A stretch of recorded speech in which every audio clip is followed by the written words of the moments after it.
നമ്മുടെ പരിപാടികൾ കണക്കൂട്ടിയാണെന്നായത് 1 മണിക്കൂർ വൈകി. ആ 1 മണിക്കൂർ നമുക്ക് തുടർന്നുള്ള പരിപാടികൾ ക്രമീകരിക്കേണ്ടതായിട്ടുണ്ട്. അതുകൊണ്ട് എല്ലാവരും സമയത്തിൻ്റെ കാര്യത്തിൽ അല്പം ഒരു ഡിസിപ്ലിൻ കാണിക്കണം എന്ന് അഭ്യർത്ഥിക്കുക. നമ്മുടെ യോഗം ആരംഭിക്കുകയാണ്. നമ്മുടെ യോഗത്തിൻ്റെ സ്വാഗതം ആശംസിക്കുന്നതിനായിട്ട് കാവ്യാമൃതത്തിൻ്റെ ട്രഷറർ ശ്രീ ചന്ദ്രൻ കിടക്കട അവരുടെ ക്ഷണിക്കുന്നു.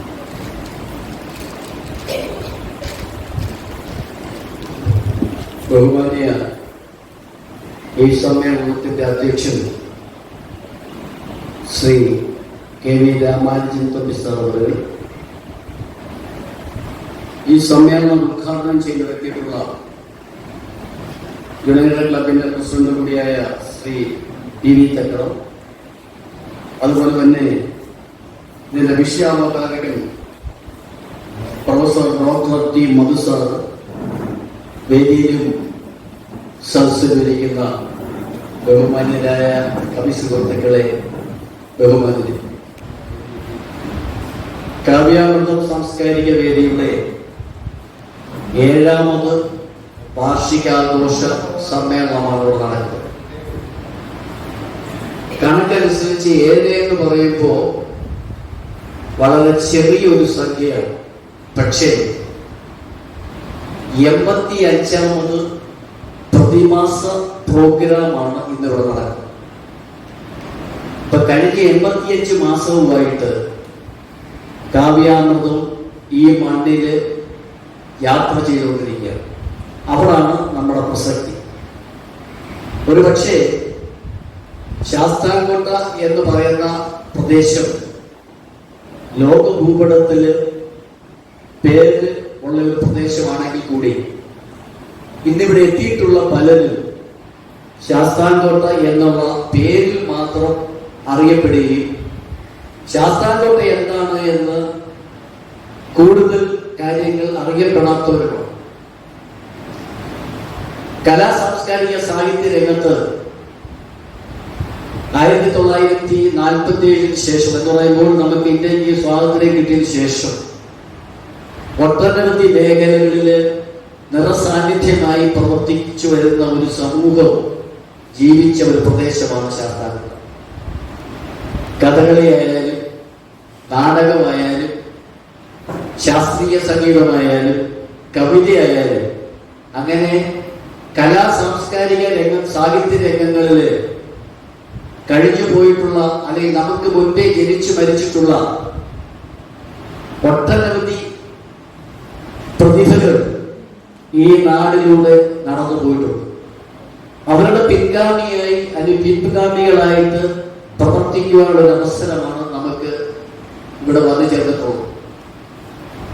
അതുകൊണ്ടാണ് 7ാമത് വർഷത്തിലേക്കും കാവ്യാമൃതം കടന്നത് എന്നുള്ളതാണ് ഞാനും എന്നോടൊപ്പമുള്ള ഈ ഇവിടുത്തെ കവി കുടുംബത്തിലെ സുഹൃത്തുക്കളും വിശ്വസിക്കപ്പെടുന്നത്.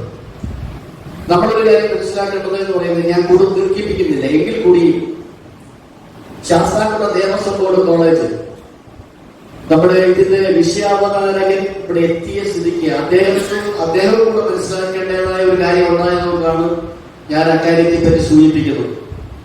1964 ശ്രീ കുമ്പളത്ത് ശങ്കരപിള്ള അദ്ദേഹത്തിന്റെ ആത്മാർത്ഥമായ ഇടപെടൽ കൊണ്ട് ശാസ്താംകോട്ട ധർമ്മശാസ്ത്ര ക്ഷേത്രത്തിന്റെ കിഴക്ക് ഭാഗത്തായിട്ട് അന്ന് ദേവസ്വം ബോർഡ് കോളേജ് എന്ന പേരിൽ ഒരു കലാലയം ഉണ്ടായി. ആ കലാലയം ആ കാലഘട്ടത്തിലും അതിനുശേഷവും ഈ നാടിന്റെ വളർച്ചയ്ക്ക് അല്ലെങ്കിൽ നാട്ടുകാരുടെ പുരോഗമനത്തിനു വേണ്ടി ഒട്ടനവധി സേവനങ്ങൾ നടത്തിയിട്ടുള്ള ഒരു കലാലയമായിട്ടാണ് ഞങ്ങളതിനെ കാണുന്നത്. കാരണം ആ കാലഘട്ടത്തില് അവിടുത്തെ മലയാള വിഭാഗം മേധാവിയായിരുന്ന പ്രൊഫസർ ജി ശങ്കരപിള്ള സാറ്, അദ്ദേഹത്തെ കുറിച്ച് ഞാൻ കൂടുതലായിട്ടൊന്നും പറയുന്നില്ല. അദ്ദേഹത്തിന്റെ നാടക കലാരൂപം അല്ലെങ്കിൽ അതിന്റെ പരീക്ഷണങ്ങള്, അതിന്റെ തുടർച്ച ഈ നാടിനെ നല്ലപോലെ സ്വാധീനിച്ചിട്ടുണ്ട് എന്നുള്ളതാണ് സത്യം. കാരണം ശാസ്താംകോട്ട മനക്കര പുത്തമ്പരയിൽ വീട്ടിൽ ശ്രീ പി ബാലചന്ദ്രൻ ഇന്ന് കേരളത്തിലെ, അദ്ദേഹം മരിച്ചുപോയി, കേരളത്തിലെ സാംസ്കാരിക മേഖലയില്, സിനിമാ മേഖലയില്, തിരക്കഥാ മേഖലയില് ഒരു സജീവ സാന്നിധ്യമായി മാറിയതിന്റെ പിന്നിൽ പ്രവർത്തിച്ച ഒരു വ്യക്തി എന്ന് പറയുന്നത് പ്രൊഫസർ ശങ്കരൻ സാറാണ്. അതുപോലെ തന്നെ ഈ കലാലയത്തിൽ നിന്നും ഒട്ടനവധി പേരെ ഈ ലോകം അറിയുന്ന പ്രതിഭകളാക്കി മാറ്റുവാൻ മലയാളം വിഭാഗത്തിന് കഴിഞ്ഞു എന്നുള്ളതാണ് ഒരു വസ്തുത. നമ്മുടെ സിനിമാ നടൻ സിനിമാ നടൻ മുരളി, അതോടൊപ്പം തന്നെ അഹമ്മദ് മുസ്ലിം തുടങ്ങി നിരവധി മേഖലകളിൽ പ്രവർത്തിച്ച് അവരുടെ കഴിവും അവരുടെ പ്രാഗൽഭ്യവും തെളിയിക്കാനുള്ള അടിസ്ഥാന കളരിയായി ശാസ്താംകോട്ട ദേവസ്വം ബോർഡ് കോളേജിലെ അക്കാലയളവിലുള്ള അധ്യാപകരായാലും അനധ്യാപകരായാലും അവരുടെ പ്രയത്നം, ആ പ്രയത്നം എന്ന് പറയുന്നത് അവർ തൊട്ടടുത്ത പ്രദേശത്താണ് അവരുടെ കുടുംബമെങ്കിൽ പോലും അവർ ഈ പ്രദേശത്ത് തമ്പടിച്ച് ഈ നാടിനെയും ആ കലാലയത്തെയും ആ വിദ്യാർത്ഥികളെയും ഒരു കുറക്കീഴിലാക്കി മുൻപോട്ട് പ്രവർത്തിച്ചതിന്റെ ഫലവും അതിന്റെ ഗുണവും ലഭിച്ച ഒരു പ്രദേശമാണ് ശാസ്താംകോട്ട. അതിനാല് 2000 വർഷം ആകുന്നതോളം വരെ അത് തുടർന്നുകൊണ്ട് പോയി എന്നുള്ളതാണ് അതിന്റെ ഒരു മാഹാത്മ്യം കൂടി. അപ്പൊ അത്തരത്തില് രണ്ടാം ലോക മഹാസമ്മേളനം ഉൾപ്പെടെയുള്ള കോടാനുകോടി ജനങ്ങൾക്ക് കുടിവെള്ളം നൽകുന്ന ഒരു സ്രോതസ് കൂടിയുള്ള ഈ ശാസ്താംകോട്ട പ്രദേശത്ത് കാവ്യാമൃതം സാംസ്കാരിക വേദി ഇന്ന് 7ാമത് വർഷത്തിലേക്ക് കടന്നിട്ടുണ്ട് എങ്കിൽ അതൊരു അത്ഭുതപ്പെടാനില്ല. അതൊരു പരമ്പരയുടെ അല്ലെങ്കിൽ ഒരു ജീവന്റെ പ്രത്യേകതയാണെന്ന് മാത്രം സൂചിപ്പിച്ചുകൊണ്ട് ഞാൻ എന്റെ കർത്തവ്യത്തിലേക്ക് കടക്കുകയാണ്. ആദ്യമായി സ്വാഗതം ആശംസിക്കേണ്ടത് ഈ സമ്മേളനത്തിന്റെ അധ്യക്ഷ പദവിയിലിരിക്കുന്ന കാവ്യാമൃതത്തിന്റെ ചെയർമാൻ കൂടിയായ ശ്രീ കെ വി രാമാനുജൻ തമ്പി സാറാണ്. അദ്ദേഹത്തെ കാവ്യാമൃതത്തിന്റെ പേരിലും നിങ്ങളുടെ ഓരോരുത്തരുടെ പേരിലും എന്റെ സ്വന്തം പേരിലും ഞാൻ ഹാർദവമായി സ്വാഗതം ചെയ്യുന്നു. അടുത്തതായി സ്വാഗതം ആശംസിക്കേണ്ടത് ഈ സമ്മേളനം ഉദ്ഘാടനം ചെയ്യാൻ എത്തിയിട്ടുള്ള ശ്രീ പി വി തെക്കടം അവരുകൾക്കാണ്. പി വി തെക്കടം യുണൈറ്റഡ് ക്ലബിന്റെ പ്രസിഡന്റാണ്. ആ യുണൈറ്റഡ് ക്ലബിന്റെ പ്രസിഡന്റിന് ഈ സ്ഥാനം ഏൽക്കുവാനുള്ള അവകാശമുണ്ട് എന്ന് ഞങ്ങൾ വിശ്വസിക്കുന്നു. കാരണം 55 വർഷക്കാലമായിട്ട് ശാസ്താംകോട്ട പ്രദേശത്ത് ഒരു ചരിത്രമായി മാറിയിട്ടുള്ള ഒരു സാംസ്കാരിക സന്നദ്ധ സംഘടനയാണ് യുണൈറ്റഡ് ക്ലബ്. കഴിഞ്ഞ 55ാമത് വർഷത്തിലേക്ക് കടക്കുകയാണ്. അതിന്റെ ഇപ്പോഴത്തെ ഭാരവാഹിയാണ്, തുടക്കം മുതലുള്ള ഭാരവാഹിയാണ് ശ്രീ പി വി തെക്കട അവരുകൾ. അത് മാത്രവുമല്ല, കഴിഞ്ഞ കുറേയേറെ നാളുകളായിട്ട് കാവ്യാമൃതത്തിന്റെ പ്രതിമാസ പ്രോഗ്രാം നടത്തിക്കൊണ്ടിരിക്കുന്നതും ഞങ്ങളുടെ സംഘടന യുണൈറ്റഡ് ക്ലബിന്റെ ഓഡിറ്റോറിയത്തിൽ വെച്ചാണ്. അപ്പൊ അതുകൊണ്ട് ഈ സമ്മേളനം ഉദ്ഘാടനം ചെയ്യാൻ എന്തുകൊണ്ടും അർഹതപ്പെട്ട ശ്രീ പി വി തെക്കട അവരുകളെ നിങ്ങളുടെ ഓരോരുത്തരുടെ പേരിലും കാവ്യാമൃതത്തിന്റെ പേരിലും എന്റെ സ്വന്തം പേരിലും ഞാൻ ഹാർദവമായി സ്വാഗതം ചെയ്യുകയാണ്. അടുത്തതായി സ്വാഗതം ആശംസിക്കുന്നത് കഴിഞ്ഞ കുറെ നാളുകളായിട്ടും ഈ നമ്മുടെ നാടിന് തീരാ ദുഃഖമായി മാറിയിട്ടുള്ള ഒരുപാട് ദുരന്തങ്ങൾ അനുഭവിച്ചിട്ടുണ്ട്. അതോടൊപ്പം തന്നെ കാവ്യാമൃതത്തിന്റെ അംഗങ്ങൾക്കും ദുരന്തം അനുഭവിച്ചിട്ടുണ്ട്. അതിന്റെ ഒരു അനുശോചന പ്രമേയം അവതരിപ്പിക്കുവാൻ ചുമതലപ്പെടുത്തിയിട്ടുള്ള ശ്രീ ഭൂപേഷ് ശാസ്താംകോട്ട അവരുകളാണ്. അദ്ദേഹത്തെയും കാവ്യാമൃതത്തിന്റെ പേരിലും നിങ്ങളുടെ ഓരോരുത്തരുടെ പേരിലും ഞാൻ സ്വാഗതം ആശംസിക്കുന്നു. അടുത്തത് സ്വാഗതം ആശംസിക്കേണ്ടത് കാവ്യാമൃതത്തിന്റെ എല്ലാമായിട്ട് സെക്രട്ടറി ശ്രീ ഗുരുകുലം ശശിസാറാണ്. അദ്ദേഹത്തെ ഏൽപ്പിച്ച ചുമതല എന്ന് പറയുന്നത് ഇതിന്റെ റിപ്പോർട്ട് കണക്കില്ല. കാരണം വരവിലകൾ കണക്കില്ലാത്ത ഒരു സംഘടനയാണ് കാവ്യാമൃതം. അപ്പോൾ അതിന്റെ റിപ്പോർട്ട് അവതരിപ്പിക്കുന്നതിന് വേണ്ടി അദ്ദേഹത്തെ ചുമതലപ്പെടുത്തിയിട്ടുണ്ട്. അദ്ദേഹത്തെയും നിങ്ങളുടെ ഓരോരുത്തരുടെ പേരിലും കാവ്യാമൃതത്തിന്റെ പേരിലും ഞാൻ ഹാർദവമായി സ്വാഗതം ചെയ്യുകയാണ്. പിന്നെ ബാക്കി സ്വാഗതം ചെയ്യേണ്ടത് എന്ന് പറയുന്നത് കാവ്യാമൃത കുടുംബത്തിലെ മുതിർന്ന അംഗങ്ങളുണ്ട്. എല്ലാവരും മുതിർന്നവരാണ്. പക്ഷെ കുറച്ചുകൂടി മുതിർന്നവർ, ഏറ്റവും മുതിർന്നവരെ 2 പേരെ ഞങ്ങളെന്ന് പറയുമ്പോൾ നമ്മൾ സെലക്ട് ചെയ്തിട്ടുണ്ട്. അത് ഒന്ന് നീലേശ്വരൻ കൃഷ്ണൻകുട്ടി, രണ്ട് പ്രഗത്ഭ കവിയായ മൈനാപുരി ശ്രീരംഗൻ സാറ്. ഇവരും എത്തിയിട്ടില്ല. ഇവര് എത്തുമെന്നുള്ള പ്രതീക്ഷയോടുകൂടി ഈ കാവ്യാമൃതത്തിന്റെ പേരിലും നിങ്ങളുടെ ഓരോരുത്തരുടെ പേരിലും ഞാൻ ഹാർദവമായി സ്വാഗതം ചെയ്യുകയാണ്. അതോടൊപ്പം തന്നെ ഈ പരിപാടി 2 സെക്ഷനായിട്ടാണ് നടത്തപ്പെടുന്നത്. ഒന്ന് ഇപ്പോൾ നടക്കുന്ന സാംസ്കാരിക സമ്മേളനവും അതിനോടനുബന്ധിച്ചൊരു സെമിനാർ. ആ സെമിനാറിൽ മലയാള കവിത ഇന്നലെ, ഇന്ന്, നാളെ എന്ന വിഷയത്തെ ആസ്പദമാക്കി ഒരു വിഷയാവതരണം നടത്തുന്നുണ്ട്. അത് വിഷയാവതരണം നടത്തുന്നത് നമ്മുടെ ശാസ്താംകോട്ട ദേവസ്വം ബോർഡ് കോളേജിലെ പ്രൊഫസർ ഡോക്ടർ ടി മധുസാർ അവരുകളാണ്. അദ്ദേഹം ഇവിടെ എത്തിയിട്ടുണ്ട്. അദ്ദേഹത്തെ കാവ്യാമൃതത്തിന്റെ പേരിലും നിങ്ങളുടെ ഓരോരുത്തരുടെ പേരിലും എന്റെ സ്വന്തം പേരിലും ഞാൻ ഹാർദവമായി സ്വാഗതം ചെയ്യുകയാണ്. അടുത്തായി സ്വാഗതം ആശംസിക്കേണ്ടത് ശാസ്താംകോട്ട ഗ്രാമപഞ്ചായത്ത് വൈസ് പ്രസിഡന്റ് ശ്രീ രാകേഷ് ഗുരുകുലമാണ്. അദ്ദേഹത്തെ കുറിച്ച് പറയുമ്പോൾ കാവ്യാമൃതത്തിന്റെ സെക്രട്ടറി കൂടിയായ ശ്രീ ഗുരുകുലൻ ശശി സാറിന്റെ മകൻ കൂടിയാണ്. അദ്ദേഹം ഇവിടെ എത്തിയിട്ടുണ്ട്. അദ്ദേഹത്തെ കാവ്യാമൃതത്തിന്റെ പേരിലും എന്റെ പേരിലും നിങ്ങളുടെ ഓരോരുത്തരുടെ പേരിലും ഞാൻ ഹാർദവമായി സ്വാഗതം ചെയ്യും. ആശംസാ പ്രസംഗത്തിന് വേണ്ടി ശ്രീ ആർ അനിൽ സാംസ്കാരിക ഗ്രന്ഥശാലയുടെ സെക്രട്ടറിയാണ്. അദ്ദേഹം എത്തിച്ചേർന്നിട്ടില്ല. എത്തിച്ചേരും എന്നുള്ള പ്രതീക്ഷയോടുകൂടി ഞാൻ അദ്ദേഹത്തെയും നിങ്ങൾ ഓരോരുത്തരുടെ പേരിലും കാവ്യാമൃതത്തിന്റെ പേരിലും സ്വാഗതം ചെയ്യുകയാണ്.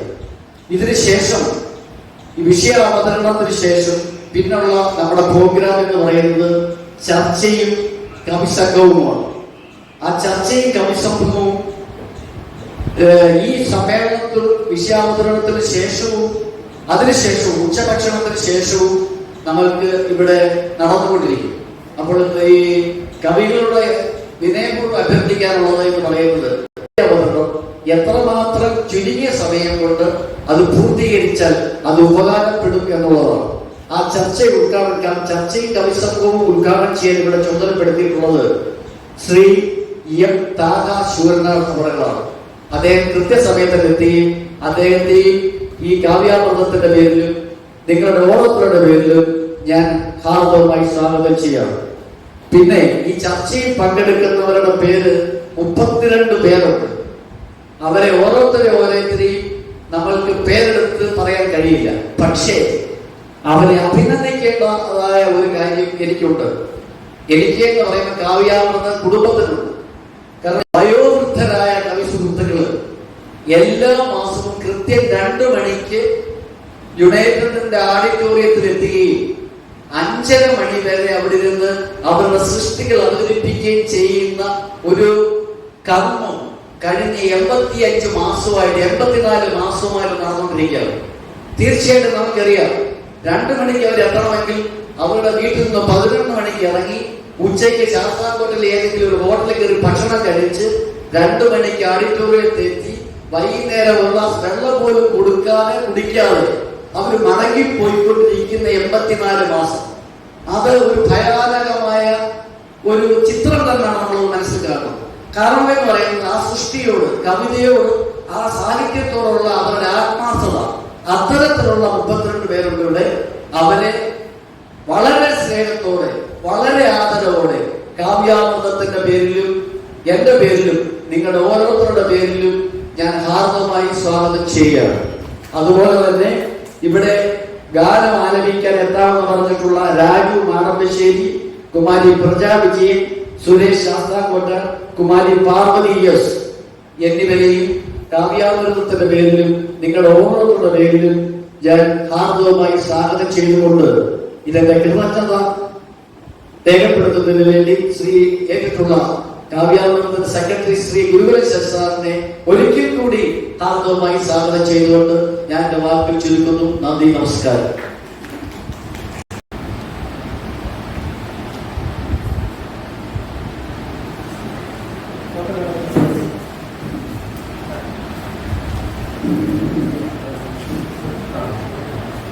നമുക്ക് ഈ സമയത്തിന്റെ പറയാം, അത് സമയത്തിന്റെ പരിമിതി കൊണ്ടാണ് റിപ്പോർട്ട് നടക്കുന്നതിന് ശേഷം പരിപാടി വാർഷിക സമ്മേളനം ഉദ്ഘാടനം ചെയ്യുന്നതിനായിട്ട് ബഹുമാന്യനായ ശ്രീ TV ചക്രം അവരുടെ സ്നേഹപൂർവ്വം ക്ഷണിക്കുന്നു.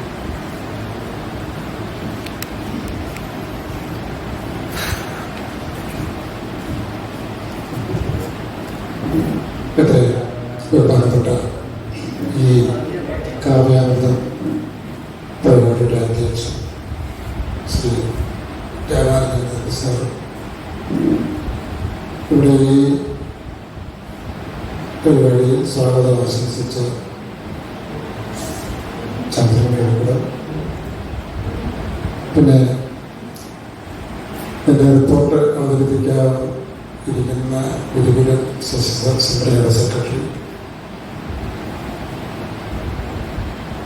പിന്നെ ഇവിടെ വേദിയിലും സദസ്സിലും ഇരിക്കുന്ന വ്യക്തികളെ സുഹൃത്തുക്കളെ, ഇവിടെ ഈ കാവ്യാമൃതം പരിപാടി തുടങ്ങിയിട്ട് ഇവിടെ സ്വാഗത പ്രാസനെ പറഞ്ഞ പോലെ 84 മാസം. അതൊരു നിസ്സാര മാസവും ദിവസവും വർഷവും അല്ല. ഈ 84 മാസവും വളരെ കൃത്യതയോടുകൂടി നമ്മുടെ കൊല്ലം ജില്ലയിൽ നിന്ന് പല ഭാഗങ്ങളിൽ താമസിക്കുന്ന ഈ കവിത രചയിതാക്കൾ ഈ ശാസ്താംകോട്ടയിലെത്തി ഈ കാവ്യാമൃത പരിപാടിയിൽ, ഞാനും ആ പരിപാടിയിലൊക്കെ 3-4 പരിപാടിയിൽ ഞാൻ പങ്കെടുത്തു.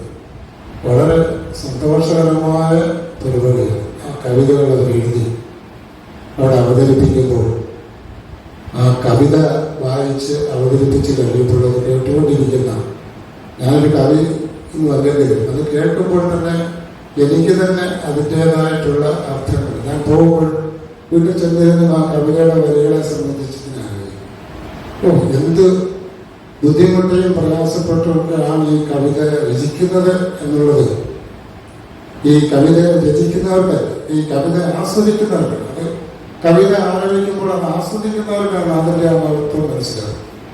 ഇത്ര വളരെ ഗംഭീരമാണ്. അതുപോലെ രാമാനന്ദൻ സാറിൻ്റെ ഒരു പുസ്തകം എൻ്റെ കയ്യിലുണ്ട്. ഞാനത് എന്നും അതെടുത്ത് ഓരോ ഭാഗത്തിന് വായിക്കും. അത്ര നല്ല ഇതാണ്. നമ്മൾ വായിക്കുന്നവരും നമ്മൾ അത് നമുക്ക് കൂടുതൽ ഇതിനകത്ത് താല്പര്യം വർദ്ധിക്കും എന്നുള്ളതാണ്. വീട്ടിലിരിക്കുന്ന എൻ്റെ കൊച്ചുമക്കളോടൊക്കെ ഞാൻ പറയും, ആ കവിതാ പുസ്തകം എടുത്ത് വായിക്കണം, ഇതിനകത്തൊക്കെ ഒരുപാട് കാര്യങ്ങളുണ്ട്, നിങ്ങൾ വായിച്ച് മനസ്സിലാക്കണമെന്ന് ഞാൻ പറയാറുണ്ട്. കാരണം അത്ര മനോഹരമാണ്. ഈ കവിത രചിക്കുക എന്ന് പറഞ്ഞാൽ നിസ്സാര കാര്യമല്ലല്ലോ. ആ കവിതയുടെ കൂട്ടായ്മ എന്ന് പറയുന്നത് വളരെ വലുതാണ്.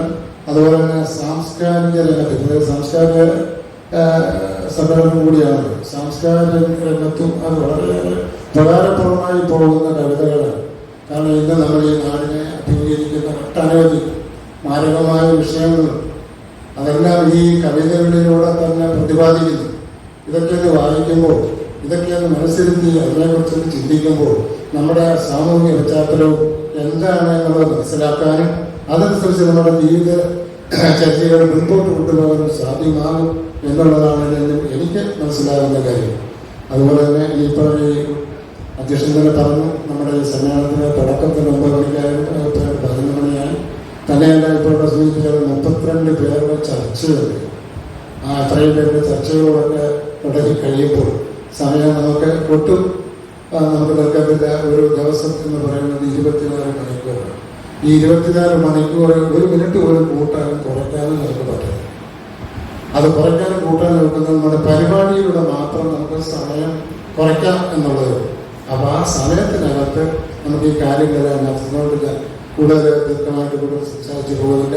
ഈ ശാസ്താംകോട്ടയിൽ കേന്ദ്രീകരിച്ച് പ്രവർത്തിക്കുന്ന ഈ സാംസ്കാരിക സംഘടന, അതായത് ഈ കവി സംഘടനകൾ വളരെയേറെ പുരോഗമനപരമായിട്ട് വളരെ ഐശ്വര്യത്തോടും ആരോഗ്യത്തോടും മുൻപോട്ട് പോകട്ടെ. ഈ നാടിൻ്റെ സാംസ്കാരിക രംഗത്ത് വളരെ ഉപകാരപ്രദമാകട്ടെ എന്ന് ദൈവനാമത്തിൽ അപേക്ഷിച്ചുകൊണ്ട് ഞാൻ എൻ്റെ ഈ കടമ നിർവഹിക്കുകയാണ്. ഔദ്യോഗികമായിട്ട് ഈ 7ാമത് വാർഷിക സമ്മേളനവും പ്രതിമാസ കവി അരങ്ങും ഉദ്ഘാടനം ചെയ്തതായിട്ട് പ്രഖ്യാപിച്ചു. നമ്മുടെ ക്ഷണം സ്വീകരിച്ച് എത്തിയിട്ടുള്ള നമ്മുടെ കൃഷ്ണപിള്ള മെമ്മോറിയൽ ദേവസ്വം കോളേജിലെ മലയാള വിഭാഗത്തിലെ പ്രൊഫസർ. വളരെ ഗൗരവമായി സാഹിത്യരചന മണ്ഡലത്തിൽ ഏർപ്പെട്ടിരിക്കുന്ന ഒരു വ്യക്തിയും കോളേജിലെ NCCയുടെ മേധാവിയും അദ്ദേഹത്തിന് ക്യാപ്റ്റൻ പദവി ലഭ്യമായിട്ടുണ്ട്. വളരെ ഗൗരവത്തോടെ എഴുത്തിനെയും സാഹിത്യത്തെയും കാണുന്ന ഈ അടുത്ത കാലത്ത് മാത്രം പരിചയപ്പെടാൻ എനിക്ക് ഭാഗ്യം ലഭിച്ച ഒരു മഹത് വ്യക്തിത്വമാണ് professor doctor Shri G. Madhu sir. അദ്ദേഹത്തിനെ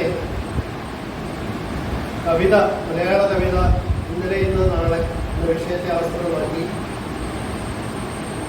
സംസാരിക്കുന്നതിനായിട്ട് സ്നേഹപൂർവ്വം ചോദിക്കുന്നു.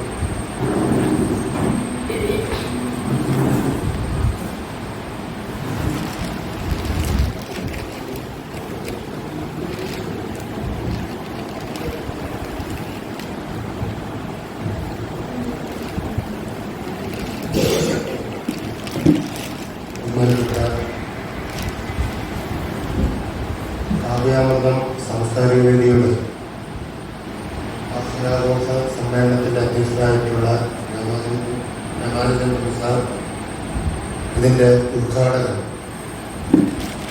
വേദിയിലും സദസ്സിലും ഇരിക്കുന്ന ബഹുമാനികൾ, വളരെ സന്തോഷമുണ്ട് ഇങ്ങനെ ഒരിടത്ത് പങ്കെടുക്കാൻ കഴിയുക. സംസാരിക്കാൻ കഴിയുക എന്നുള്ളതല്ല, പങ്കെടുക്കാൻ കഴിയുക എന്നുള്ളത്. സാറ് നേരത്തെയും നടന്നിട്ടുള്ള ഒരു കാവ്യ ചർച്ചയിൽ, കാവ്യ സമ്മേളനത്തിലൊക്കെ വിളിക്കുകയും അവിടെ പോയി പങ്കെടുക്കാൻ, ഇവിടെ ഇരിക്കുന്ന ഒരുപാട് ആളുകൾ കാണാനും ഒക്കെ കവിത കേൾക്കാനും ഒക്കെ ഭാഗ്യം ഉണ്ടായിട്ടുള്ള ഒരാളാണ്. അപ്പോൾ എനിക്കുണ്ടായൊരു തിരിച്ചറിവ്, ഇങ്ങനെയുള്ള സ്ഥലങ്ങളിൽ പോകണം, കവിതകൾ കേൾക്കണം എന്നൊക്കെ ഒരു ആഗ്രഹം എനിക്കുണ്ടായിട്ടില്ല.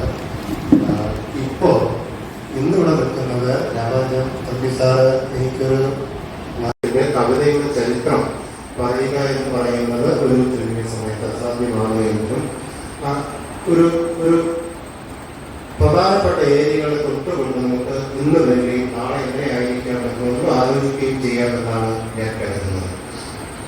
കവിത നിങ്ങൾക്കറിയാവുന്നതുപോലെ ഓർമ്മകളുടെ ശേഖരമാണ്. നിങ്ങളുടെ അനുഭവങ്ങളുടെ ഓർമ്മകളുടെ ശേഖരമാണ് കവിത എന്ന് നമ്മൾ പൊതുവെ പറയും. കവിത ഓർമ്മപ്പെടുത്തലുകളാണ്. നിങ്ങൾ എല്ലാവരും കവികളാണ് എന്നാണ് ഞാൻ മനസ്സിലാക്കുക. അത് ആ കവിതയിലൂടെ നിങ്ങൾ ചില ഓർമ്മപ്പെടുത്തലുകളാണ് നടത്തുന്നത് എന്ന് അറിയാം. കവിത സ്വപ്നങ്ങളുടെ രേഖപ്പെടുത്തലുകളാണ്. കഴിഞ്ഞു പോയതാണ് ചരിത്രം എന്ന് പറയുന്നത്. ഓർമ്മകൾ ആ അർത്ഥത്തിൽ ചരിത്രമാണ് ഓർമ്മകൾ. ആ ചരിത്രത്തെയാണ് നിങ്ങൾ കവിതയിലൂടെ ആവിഷ്കരിക്കാൻ വേണ്ടിയിട്ട് ശ്രമിക്കുന്നത് എന്നുള്ളത് ഒരു യാഥാർത്ഥ്യമാണ്. ചരിത്രത്തിൽ നിന്നുകൊണ്ടാണ് നമുക്ക് വർത്തമാനകാലത്തെ നിർമ്മിച്ചെടുക്കാൻ പറ്റുക. നമുക്ക് ചരിത്രമില്ലാതെ വർത്തമാനകാലത്തെ നിർമ്മിക്കാനേ സാധ്യമല്ല. അപ്പോൾ ആ വർത്തമാനകാലത്തിൽ നിന്നുകൊണ്ടാണ് നമ്മൾ സ്വപ്നങ്ങൾ കാണുകയും പുതിയ കാലത്തെ സങ്കല്പിക്കുകയും ചെയ്യുന്നത് എന്നുമുള്ളത് ഒരു യാഥാർത്ഥ്യമാണ്. അങ്ങനെയാണെങ്കിൽ ഓർമ്മകളെ വീണ്ടെടുത്തുകൊണ്ട്, സ്വപ്നങ്ങളെ നെയ്തുകൊണ്ട് ഇന്നിൽ വർത്തമാനകാലത്തിൽ ജീവിക്കാൻ വേണ്ടിയിട്ടാണ് കവിത നമ്മളെ പ്രേരിപ്പിക്കുന്നത് എന്ന് പറയാം. ഓർമ്മകളെ വീണ്ടെടുക്കുക, സ്വപ്നങ്ങളെ നെയ്തു കൂട്ടുക, അതോടൊപ്പം ഈ വർത്തമാനകാലത്തിൽ ഇന്ന് ജീവിക്കാൻ നമ്മെ പ്രോത്സാഹിപ്പിക്കുന്ന, പ്രേരിപ്പിക്കുന്ന ഒന്നാണ് കവിത എന്ന് നമുക്ക് അറിയാൻ പറ്റും. അതാണ് ഒരു നിങ്ങൾ എഴുതുന്ന കവിത, ഞാൻ എഴുതുന്ന കുറേ ആളുകളുടെ കവിതകളൊക്കെ കേട്ടിട്ടുണ്ട്. ആര് കവിത എഴുതുമ്പോഴും ഓർമ്മകളുടെ ശേഖരമായിട്ടും സ്വപ്നങ്ങളായിട്ടും വർത്തമാനകാലത്തോടുള്ള സംവാദമായിട്ടും പ്രതിഷേധമായിട്ടും പ്രതിരോധമായിട്ടുമാണ് കവിത രൂപപ്പെടുന്നത്, നിലനിൽക്കുന്നതാണ് ഒരു യാഥാർത്ഥ്യമെന്ന് ഞാൻ തിരിച്ചറിയുന്നു. അങ്ങനെയെങ്കിൽ കവിത ഒരു സോഷ്യൽ ഡോക്യുമെന്റാണ്, ഒരു സാമൂഹിക രേഖയാണ്. നിങ്ങൾ എഴുതി വച്ചിരിക്കുന്ന കവിതകൾ, നിങ്ങൾ ഇവിടെ ചൊല്ലുന്ന അച്ചടിച്ചിട്ടുള്ള കവിതകൾ എത്ര പേർ കേട്ടിട്ടുണ്ട്, എത്ര പേർ വായിച്ചിട്ടുണ്ട് എന്നുള്ളതൊരു പ്രശ്നമേ അല്ല. ഈ കവിതകൾ രേഖപ്പെടുത്തിയിട്ടുണ്ട് എങ്കിൽ അത് വരും കാലത്തിലുള്ള സാമൂഹിക രേഖകളായി, സോഷ്യൽ ഡോക്യുമെന്റുകളായിട്ട് നിലനിൽക്കും എന്നുള്ളത് ഒരു പക്ഷെ നമ്മളെ പിന്നീടായിരിക്കും കാലം അടയാളപ്പെടുത്തുക. ഇന്ന് നമ്മൾ കവികളായി, എല്ലാവരും നമ്മൾ നല്ല കവികളാണ് എന്ന് പറയുകയും വാഴ്ത്തുകയും ചെയ്യുന്ന ഒരു കാലം ഉണ്ടാവില്ല. പക്ഷെ ആ ഡോക്യുമെന്റുകൾ പിന്നീട് തിരിച്ചറിയപ്പെടുകയും നമ്മുടെ ചരിത്രം തുടങ്ങുകയും സാംസ്കാരിക നിലനിലയിൽ ഈ കവിതകൾ കൂടി കൂട്ടുചേരും. അവിടെയാണ് ഒരു സമൂഹ രൂപീകരണം ഉണ്ടാകുന്നത് എന്നതാണ്. അങ്ങനെ കവിതകൾ ഒരു സോഷ്യൽ ഡോക്യുമെന്റ് ആണ് എങ്കിൽ നമ്മുടെ കവിതയുടെ ചരിത്രം ചെറുതായി പരിശോധിക്കുമ്പോൾ നമുക്ക് ഒരു 3 കാലഘട്ടത്തെ അറിയാം. ദൈവകേന്ദ്രിതമായിട്ടുള്ള ഒരു ലോകബോധമുള്ള, ദൈവത്തെ കേന്ദ്രത്തിൽ പ്രതിഷ്ഠിക്കുക, മതത്തെ, ദൈവത്തെ ദൈവകേന്ദ്രിതമായിട്ടുള്ള ഒരു ലോകം. പിന്നീട് അത് മാറിയിട്ട് മനുഷ്യ കേന്ദ്രിതമായിട്ടുള്ള ഒരു ലോകം. ഇന്നത് മാറിയിട്ട് മീഡിയ സൊസൈറ്റി എന്ന് പറയുന്ന മാധ്യമ കേന്ദ്രിതമായിട്ടുള്ള ഒരു ലോകം.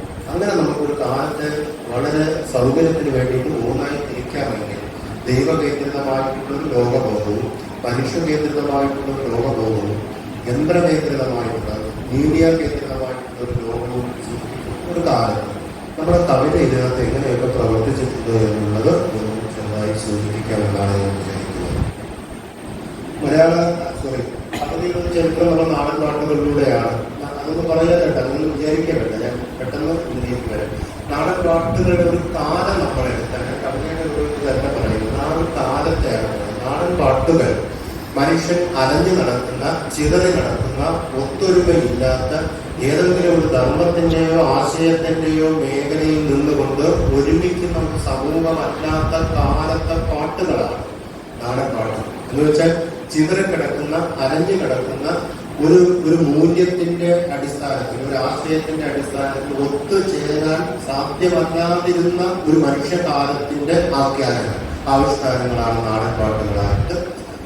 അത് കഴിഞ്ഞാൽ പിന്നീട് നമ്മൾ രാമായണ, മഹാഭാരത, ഇതിഹാസ പുരാണങ്ങളിലേക്ക് വന്നാൽ നമുക്ക് മനസ്സിലാവുന്ന ഒരു കാര്യം, മനുഷ്യൻ പല വ്യത്യസ്തങ്ങളായി നിൽക്കുമ്പോൾ തന്നെ ക്രമേണ ചില മൂല്യങ്ങളുടെ അടിസ്ഥാനത്തിൽ ഒത്തുകൂടുവാനും ഒരുമിച്ച് നിൽക്കുവാനും നല്ലത് ചീത്ത, ധർമ്മം അധർമ്മം, സത്യം അസത്യം എന്നൊക്കെ ഇങ്ങനെ പറയുന്ന പോലെ ചില മൂല്യങ്ങളെ പിന്തുടർന്നുകൊണ്ട് ഒരുമിക്കാൻ ശ്രമിക്കുന്ന ഒരു സാമൂഹിക ലോകത്തിന്റെ ആഖ്യാനമാണ് ഇതിഹാസ പുരാണങ്ങൾ. രാമായണത്തിൽ എത്രയോ വർഗങ്ങൾ, എത്രയോ മനുഷ്യർ, കുരങ്ങിന്റെ ഭാഗം, മനുഷ്യന്റെ ഭാഗമായിട്ട് അങ്ങനെ നിരവധിയായിട്ടുള്ള മനുഷ്യ വർഗങ്ങളുടെ ഒരു ഒത്തൊരുമിച്ച് കൂടി വരുന്ന ഒരു കാലത്ത് ഒരു സാമൂഹ്യ വ്യവസ്ഥയെ അടയാളപ്പെടുത്തുന്നതാണ് ഇതിഹാസ പുരാണങ്ങൾ എന്ന് പറയാം. അവിടെയും ഒരു കെട്ടുറപ്പ് വന്നിട്ട് മഹാഭാരതം വായിക്കുമ്പോൾ എവിടെയാണ് നമ്മൾ ഫോക്കസ് ചെയ്യേണ്ടത് എന്ന് പറയാൻ പറ്റില്ല. കൗരവരെയും പാണ്ഡവരെയും കുടുംബത്തിന്റെ കഥയാണ് ഈ പറയുന്നത്. അങ്ങനെ നമുക്ക് പൂർണ്ണ അർത്ഥത്തിൽ ഒരുപാട് മനുഷ്യരുടെ അനുഭവങ്ങൾ ശേഖരിക്കും. അങ്ങനെ ഒരു സമൂഹം ഇങ്ങനെ ക്രമേണ രാഷ്ട്രീയത്തിന്റെ ഒരു മൂല്യത്തിന്റെ ധാർമ്മികമായിട്ടുള്ള പരിവേഷത്തിന്റെ ഒക്കെ അടിസ്ഥാനത്തിൽ രൂപപ്പെടുന്ന ഒരു കാലത്തിന്റെ സൂചനകളാണ്, ചരിത്രമാണ് രാമായണവും മഹാഭാരതവും എന്ന് പറയുന്നത്. പിന്നീട് കാലം മാറുകയും മനുഷ്യ സമൂഹം കുറച്ചുകൂടി കെട്ടുറപ്പുള്ള വ്യവസ്ഥപ്പെട്ട ഒരു ലോകത്തിലേക്ക് നമ്മൾ മാറുകയും ഭരണകൂടങ്ങൾ, രാജ്യങ്ങളും രാജ്യാധികാരങ്ങളും കൃത്യതയുള്ള വ്യവസ്ഥയുള്ള ഒരു സമൂഹത്തിലേക്ക് രൂപപ്പെടുമ്പോഴാണ് നമ്മുടെ കാവ്യലോകത്ത് മഹാകാവ്യങ്ങളും മറ്റും നമുക്ക് അറിയാൻ പറ്റും. കുറച്ചുകൂടി കഴിയുമ്പോഴാണ് എനിക്ക് എൻ്റെ അനുഭവങ്ങളും മനുഷ്യന്റെ ഭാവങ്ങളും വിചാരങ്ങളും വികാരങ്ങളും ഉണ്ട് എന്ന് മനസ്സിലാക്കി മനുഷ്യന്റെ ഒരു കേന്ദ്രത്തിലേക്ക് വരുന്ന സമയത്താണ് നമ്മൾ ഖണ്ഡകാവ്യങ്ങളോ ഭാവഗീതങ്ങളോ ഒക്കെ എഴുതാൻ തുടങ്ങുന്നത്. അങ്ങനെ ഒരു സാമൂഹ്യ രൂപീകരണത്തിന്റെ പ്രതിഫലനങ്ങളാണ്, സാമൂഹ്യ അവസ്ഥയുടെ പ്രതിഫലനങ്ങളാണ് കവിതകളായി രൂപപ്പെടുന്നത്. നിങ്ങളുടെ ഭാവനകളെ അല്ല. ഒരു കവിയുടെയും സാങ്കല്പിക ലോകമല്ല കവിതയിൽ വരുന്നത്. നിങ്ങൾ ജീവിക്കുന്ന കാലഘട്ടത്തിന്റെ നേരായ പകർപ്പുകളായിട്ടാണ്, നിങ്ങളുടെ സങ്കല്പങ്ങളായിട്ട്, നിങ്ങളുടെ ഓർമ്മകളായിട്ടാണ് കവിത വരിക. അതൊരിക്കലും എന്തല്ല ഒരു ഭാവനയുടെ ഒരു സാങ്കല്പിക ലോകമേ അല്ല നിങ്ങൾ എഴുതുന്ന കവിതയോ ആരെഴുതുന്ന കവിതയും സൃഷ്ടിക്കുക. ജീവിക്കുന്ന കാലഘട്ടത്തിന്റെ യാഥാർത്ഥ്യ ബോധ്യങ്ങളെയാണ് സൃഷ്ടിക്കുക. അങ്ങനെയാണ് നമ്മൾ 12ാം നൂറ്റാണ്ടിലെ രാമചരിതം എന്ന് പറയുന്ന കാവ്യമാണ് നമ്മുടെ ആദ്യ കാവ്യം എന്ന് പറയും. ആ കാവ്യരചന നടക്കുമ്പോൾ കേരളത്തിലേക്ക് ആര്യാധിനിവേശം സംഭവിക്കുകയും ഇവിടെ ഒരു ബ്രാഹ്മണിക്കലായിട്ടുള്ള, നമ്മൾ ഇന്ന് പറയുന്ന ബ്രാഹ്മണരുടെ വൈദിക സംസ്കാരത്തിന്റെ ഒരു വലിയ കടന്നുകയറ്റം ഉണ്ടാകുകയും സങ്കരങ്ങൾ ഉണ്ടാകുകയും ഭാഷാ സങ്കരം ഉണ്ടാകുകയും സാംസ്കാരിക സമന്വയം ഉണ്ടാകുകയും ചെയ്യുന്ന ഒരു കാലഘട്ടത്തിലാണ് രാമചരിതം ഒരു കാവ്യം എഴുതപ്പെടുന്നത്. ആ കാവ്യത്തില് ആ രാമചരിതം മുന്നോട്ട് വെക്കുന്ന ഒരു പ്രത്യയശാസ്ത്രം, തത്വശാസ്ത്രം എന്ന് പറയുന്നത് ആര്യാധിനിവേശം നമ്മുടെ സംസ്കാരത്തിലേക്ക് കടന്നു കയറുകയെന്നും നമ്മുടെ ഭാഷയും സംസ്കാരത്തെയും കൈയടക്കുവാനോ മലിനപ്പെടുത്തുവാനോ തുടങ്ങിയെന്നും നമ്മൾ നമ്മുടെ ഭാഷയെ നമ്മൾ നിലനിർത്തേണ്ടതാണ് എന്ന് പറഞ്ഞുകൊണ്ട് ദ്രാവിഡ ഭാഷയെ, മലയാള ഭാഷയെ, നമ്മുടെ നൃത്തത്തെ, നമ്മുടെ പ്രാസത്തെയൊക്കെ ചേർത്ത് പിടിച്ചുകൊണ്ട് കവിത എഴുതാൻ ശ്രമിച്ച ഒരു കാവ്യ സന്ദർഭമാണ് രാമചരിതത്തിന്റെ പാട്ട് പ്രസ്ഥാനത്തിലെ ഒരു കാലം എന്ന് നമുക്ക് പറയാം. ആ ഭാഷയെ, സ്വന്തം ഭാഷയെ നിലനിർത്താൻ നമ്മൾ പോരാടുമ്പോൾ തന്നെ, കവിതയിലൂടെ പോരാടുമ്പോൾ തന്നെ ഒരു സാംസ്കാരിക അധിനിവേശം ഇവിടെ സംഭവിച്ചു കഴിഞ്ഞിരുന്നു. പാട്ട് മലയാളത്തിൽ അക്ഷരങ്ങൾ കൊണ്ടേ എഴുതുള്ളൂ എന്ന് നമ്മൾ വാശി പിടിച്ചപ്പോഴും അതിന്റെ കണ്ടന്റ്, അതിന്റെ ഉള്ളടക്കം രാമായണമായിരുന്നു. രാമചരിതം എന്ന് പറയുന്നത് രാമായണമായിരുന്നു. പിന്നീട് തുടർന്ന് വരുന്ന എല്ലാ കാവ്യങ്ങളും, കഥയാവുന്ന രാമായണത്തെയും മഹാഭാരതത്തെയും അടിസ്ഥാനമാക്കിക്കൊണ്ടാണ് കാവ്യങ്ങൾ തുടർന്ന് വന്നിട്ടുള്ളത്. എന്ന് വെച്ചാൽ ചുരുക്കം ആര്യാധിനിവേശം അല്ലെങ്കിൽ വൈദിക സംസ്കാരം നമ്മുടെ സമൂഹത്തിലേക്ക് വളരെ വലിയ തോതിൽ ആധിപത്യം സ്ഥാപിക്കുകയും സംസ്കൃതം, വൈദിക സംസ്കാരം, അതിന്റെ പ്രത്യയശാസ്ത്രങ്ങളൊക്കെ നമ്മുടെ ജീവിതത്തെ പ്രബലമായി സ്വാധീനിക്കുവാൻ തുടങ്ങി എന്നുള്ളതിന്റെ ഒരു നേർചിത്രം നമ്മുടെ കവിതകളിൽ കാണുന്നു. അവിടെയൊക്കെ കടന്ന് നമ്മൾ എഴുത്തച്ഛനിലേക്ക് വരുമ്പോൾ, രാമചരിതം കഴിഞ്ഞ് പിന്നീട് മണിപ്രവാളക്കാരൊക്കെ ഉണ്ട്, അതൊന്നും പറയുന്നത്. എഴുത്തച്ഛനിലേക്ക് വരുമ്പോൾ നമ്മൾ എന്താണ് കാണുന്നത്? ഒരു സമൂഹത്തെ ഭക്തിയിലൂടെ നിർമ്മിച്ചെടുക്കാൻ എന്നുള്ള ഒരു ആശയം, ഭക്തിയിലൂടെ ഒരു മനുഷ്യ സമൂഹത്തെ രൂപപ്പെടുത്താൻ, കേരളീയ സ്വത്വത്തെ, മനുഷ്യ സമൂഹത്തെ ഭക്തിയിലൂടെ നിർമ്മിച്ചെടുക്കാൻ എന്നുള്ളൊരു സങ്കല്പം എഴുത്തച്ഛൻ മുന്നോട്ട് വെക്കുകയാണ്. അവിടെ ഈ ആര്യാധിനിവേശത്തിൽ നിന്ന് ഉപരിയായി വിദേശാധിപത്യം, കൊളോണിയൽ ആധിപത്യം, സംസ്കാരം ഇവിടെ വളരെ പ്രബലമാവുകയും നമ്മുടെ സമൂഹം കലുഷിതമാവുകയും അരാജകത്വത്തിലും അസ്വസ്ഥതയിലും വരുന്ന ഒരു സമൂഹത്തെ എങ്ങനെ പുനർനിർമ്മിച്ചെടുക്കാം, എങ്ങനെ നന്നാക്കിയെടുക്കാം, എങ്ങനെ മനുഷ്യത്വപരമായി മനുഷ്യനെ മുന്നോട്ട് നയിക്കാമെന്നൊരു കവി ആലോചിക്കുമ്പോഴാണ് എഴുത്തച്ഛന്റെ കാവ്യങ്ങൾ ഉണ്ടായിരുന്നത്. നാട്ടിൽ അടി ഉണ്ടാകുമ്പോൾ, സംഘടന ഉണ്ടാകുമ്പോൾ, അടി ഉണ്ടാകുമ്പോൾ പാട്ട് പാടിയാൽ മതി എന്ന് കവികൾ പറയും. അടി ഉണ്ടാകുമ്പോൾ ഈരടികൾ രചിച്ചുകൊണ്ട് മുന്നോട്ട് വന്ന കവിയാണ് എഴുത്തച്ഛൻ എന്ന് നമുക്ക് അറിയാം. നാട്ടിൽ അടി ഉണ്ടാകുമ്പോൾ അത് പരിഹരിക്കാനുള്ള ഒരു മാർഗം കവിതയാണ്, സാഹിത്യമാണ് എന്നുള്ളത് ഇന്നും നമ്മൾ തിരിച്ചറിയുന്ന ഒരു സത്യമാണ്.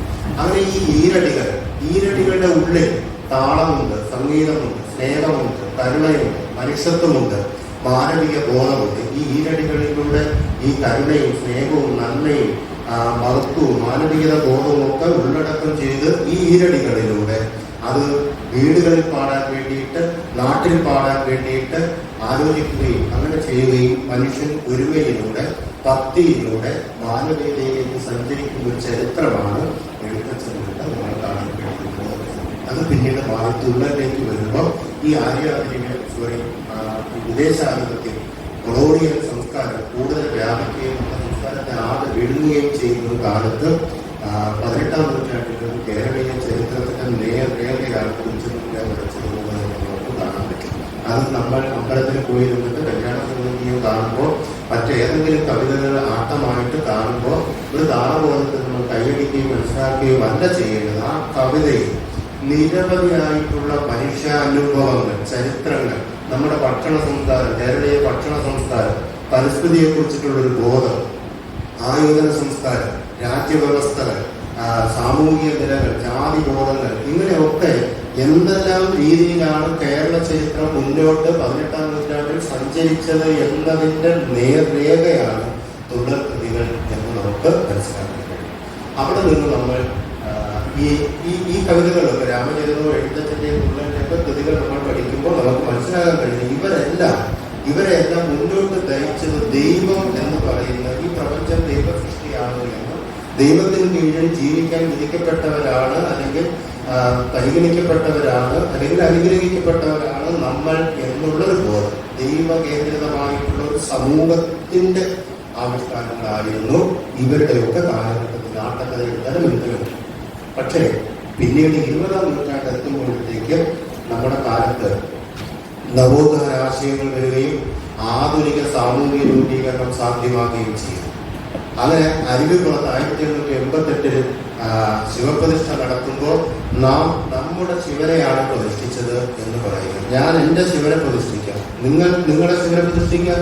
അങ്ങനെ ശിവനെ പ്രതിഷ്ഠിക്കുന്നത് ഞാനാണ്, എൻ്റെ ശിവനെ, എൻ്റെ ദൈവത്തെ പ്രതിഷ്ഠിക്കുന്നത്, സൃഷ്ടിക്കുന്നത് ഞാനാണ്. അങ്ങനെ ദൈവത്തെ സൃഷ്ടിക്കുന്നത് മനുഷ്യനാണ് എന്ന് വരികയും ദൈവം രണ്ടാമതാകുകയും മനുഷ്യൻ സൃഷ്ടിയുടെ ആളായിത്തീരുകയും മനുഷ്യൻ പ്രധാനമാവുകയും ചെയ്യുന്നത് നവോത്ഥാന കാലത്താണ്, ആധുനിക സാമൂഹ്യ രൂപീകരണത്തിന്റെ കാലത്താണ്. അത് മനുഷ്യകേന്ദ്ര, ദൈവത്തെ മാറ്റി നിർത്തിക്കൊണ്ട് മനുഷ്യകേന്ദ്രിതമായിട്ടുള്ളൊരു ലോകം, ഒരു ജാതി, ഒരു മതം, ഒരു ദൈവം, മനുഷ്യന് ആണ് എന്നുള്ളത്. മതം ഏതായാലും മനുഷ്യൻ നന്നായാലും മതി എന്ന് മനുഷ്യൻ അത് പ്രധാനമായി തീരുന്ന ഒരു കാലഘട്ടത്തിലാണ് നമ്മുടെ ആധുനിക കവിത്രയം എന്ന് പറയുന്ന ആശാനും വളർത്തുന്നതുകൊണ്ട് വരുന്നത്. ഈ ആശാൻ കവിതയിൽ വരുത്തിയ വലിയ വിപ്ലവം എന്താണ് എന്ന് വെച്ചാൽ അകം പുറം ലോകങ്ങളെ കാട്ടിത്തന്നു എന്നുള്ളതാണ്. അകം എന്ന് പറയുന്നത് അകത്തളങ്ങൾ, അകത്തുള്ള കൊട്ടാരങ്ങളിലും പ്രഭു കുടുംബങ്ങളും അകത്തു നിന്ന് കവിതകളിൽ നിന്ന് അകത്തു നിന്ന് കവിതയെ പുറത്തേക്ക് കൊണ്ടുവന്നു എന്നുള്ളതാണ് ആശാൻ കവിതയിൽ വരുത്തിയ സമൂഹത്തിലേക്ക് കൊണ്ടുവന്നു, മനുഷ്യരിലേക്ക് കൊണ്ടുവന്നു എന്നുള്ളതാണ് ആശാൻ കവിതയിൽ വരുത്തിയ വലിയ വിപ്ലവം. അകങ്ങളിൽ നിന്ന്, കൊട്ടാര തളങ്ങളിൽ നിന്ന് കവിതയെ സമൂഹത്തിലേക്ക് കൊണ്ടുവരികയും സമൂഹം കവിതയ്ക്ക് വിഷയമാവുകയും കവിത മനുഷ്യന് വിഷയമാവുകയും ചെയ്തു എന്നുള്ളതാണ് ആശാൻ കവിതയിൽ വരുത്തിയ ഒരു പണി. അത് ഒരു 20-ാം നൂറ്റാണ്ടില് വരുമ്പോഴാണ് ഈ അകം പുറം കവിതകൾ. അകം പുറം എന്നുള്ളത് ജാതി അധിഷ്ഠിതമായിട്ടുള്ളൊരു സാമൂഹ്യ ക്രമത്തെ കൂടിയാണ് സൂചിപ്പിക്കുന്നത്. അകം പുറം എന്ന് പറഞ്ഞാൽ അകത്തുള്ളവർ, അകമുള്ളവർ, അകം ആത്മാവുള്ളവർ, സത്തയുള്ളവർ, അട്യം, അപരിഷ്കൃതർ, ശരീരം മാത്രമുള്ളവരും അകമുള്ള ആത്മാവുള്ളവരും, ഇങ്ങനെ സമൂഹത്തെ രണ്ട് ജാതിബോധങ്ങളായിട്ട് സാമൂഹികമായി പരിണമിക്കപ്പെട്ടിരുന്ന ഒരു കാലത്താണ് ഈ അകം പുറം എന്ന് പറയുക. അപ്പോ കാറ്റും വെളിച്ചവും ഉള്ളത് പുറത്താണ് എന്ന് ആശാൻ പറയുക. പൂവും വണ്ടും ഉള്ളത് പുറത്താണ് എന്ന് പറയുക. നിങ്ങൾക്ക് പൂവ് കാണണമെങ്കിൽ പുറത്തു വരിക. പൂവ് വിരിയുന്നതും വീഴുന്നതും പുറത്താണ്, അകത്തളങ്ങളിലല്ല. അങ്ങനെ പുറത്തേക്ക് കവിതയുടെ കാഴ്ചയെ കൊണ്ടുവന്ന കവിയാണ്. നിങ്ങൾ നോക്കുക, ആശാന്റെ ഏതൊരു കവിതകൾ എടുത്തു നോക്കിയാലും ലീല മദനെ തേടി വീട്ടിൽ നിന്ന് പുറത്തേക്ക് പോവുകയാണ്. കവിത എല്ലാവർക്കും അറിയാൻ തോന്നും. ലീല പുറത്തേക്ക് പോവുകയാണ്. നളിനി വിവാഹങ്ങളെ തേടി പുറപ്പെടുകയാണ്, പുറത്തേക്ക് പോവുകയാണ്. സാവിത്രി കുടുംബത്തിൽ നിന്ന് വീട് വിട്ടോടുകയാണ്, പുറത്തേക്ക് ഓടുകയാണ്. സീത കൊട്ടാരത്തിൽ നിന്ന് പുറത്തായി പോവുകയാണ്. സീത കൊട്ടാരത്തിൽ നിന്ന് പുറത്തായി പോവുകയാണ്. ചണ്ടാല ഭിക്ഷുകി വീട് വിട്ട് ബുദ്ധകേന്ദ്രത്തിലേക്ക് പുറപ്പെടുകയാണ്. വാസവദത്ത വീടും നാടും നഷ്ടപ്പെട്ട് ഒരു മരച്ചുവട്ടിലേക്ക് പുറത്തേക്ക്, അങ്ങനെ പുറത്തനുഭവിക്കുന്ന പുറത്തുള്ള മനുഷ്യരുടെ ഒരു വലിയ ലോകം കുമാരനാശാൻ നമുക്ക് ഒരു പൂവ് കൊണ്ടൊരു വലിയ പൂക്കാനൊരു കവിതയിൽ തീർന്ന കവിയാണ് കുമാരനാശാൻ. അത് വള്ളത്തോടുള്ള ഉള്ളൂരിലൂടെ അത് വളരെ വ്യാപകമായി വന്നു എന്നുള്ളതാണ് മലയാള കവിതയുടെ ഒരു ചരിത്രത്തിലേക്ക്. അപ്പോൾ നിങ്ങൾക്ക് ഈ നോക്കൂ, അകത്തുള്ളവർ ഭരണാധികാരികൾ, രാജാക്കന്മാർ, അകത്തുള്ളവർ എനിക്ക് പട്ടും പടയും തന്നില്ല എങ്കിൽ പുറത്തുള്ളവർ എനിക്ക് തരും. വേൽസ് രാജകുമാരൻ എനിക്ക് പട്ടും പടയും തരും, ഞാനത് വാങ്ങും എന്നുള്ളതാണ്. പുറത്തേക്ക് പോവുകയും പുറത്തു നിന്ന് പട്ടും പടയും അതൊരു വലിയ പ്രശ്നമാണ്. ബ്രിട്ടീഷുകാർ നമ്മളെ അടക്കി ഭരിക്കുകയും ആ സ്വാതന്ത്ര്യത്തിന് വേണ്ടിയിട്ട് ഇവിടെ പോരാടുകയും ചെയ്യുമ്പോൾ ആശാൻ നമ്മളെ ആരാണോ അടക്കി ഭരിക്കുന്ന അവരുടെ കയ്യിൽ നിന്നും പട്ടും പടയും വാങ്ങുകയാണ്.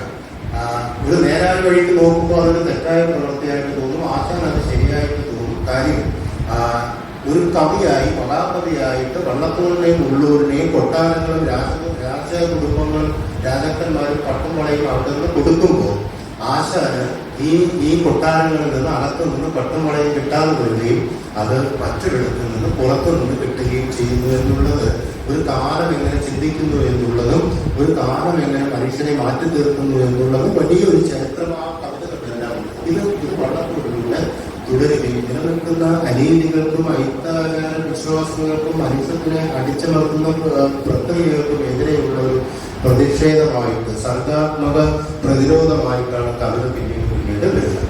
പിന്നെ അവിടെ നിന്ന് മാറിയാൽ നിങ്ങൾക്ക് അറിയാവുന്ന പോലെ ചമ്മപ്പുഴയും വയലോപ്പുഴയും ഇടപ്പള്ളി കവികളും ഒക്കെ വ്യക്തി കേന്ദ്രിതമായിട്ടുള്ള എൻ്റെ പ്രണയങ്ങൾ, എൻ്റെ വിരഹങ്ങൾ, എൻ്റെ വിഷാദങ്ങൾ പാടി മലയാള കവിതയെ മറ്റൊരു തരത്തിൽ സമ്പന്നമാക്കി.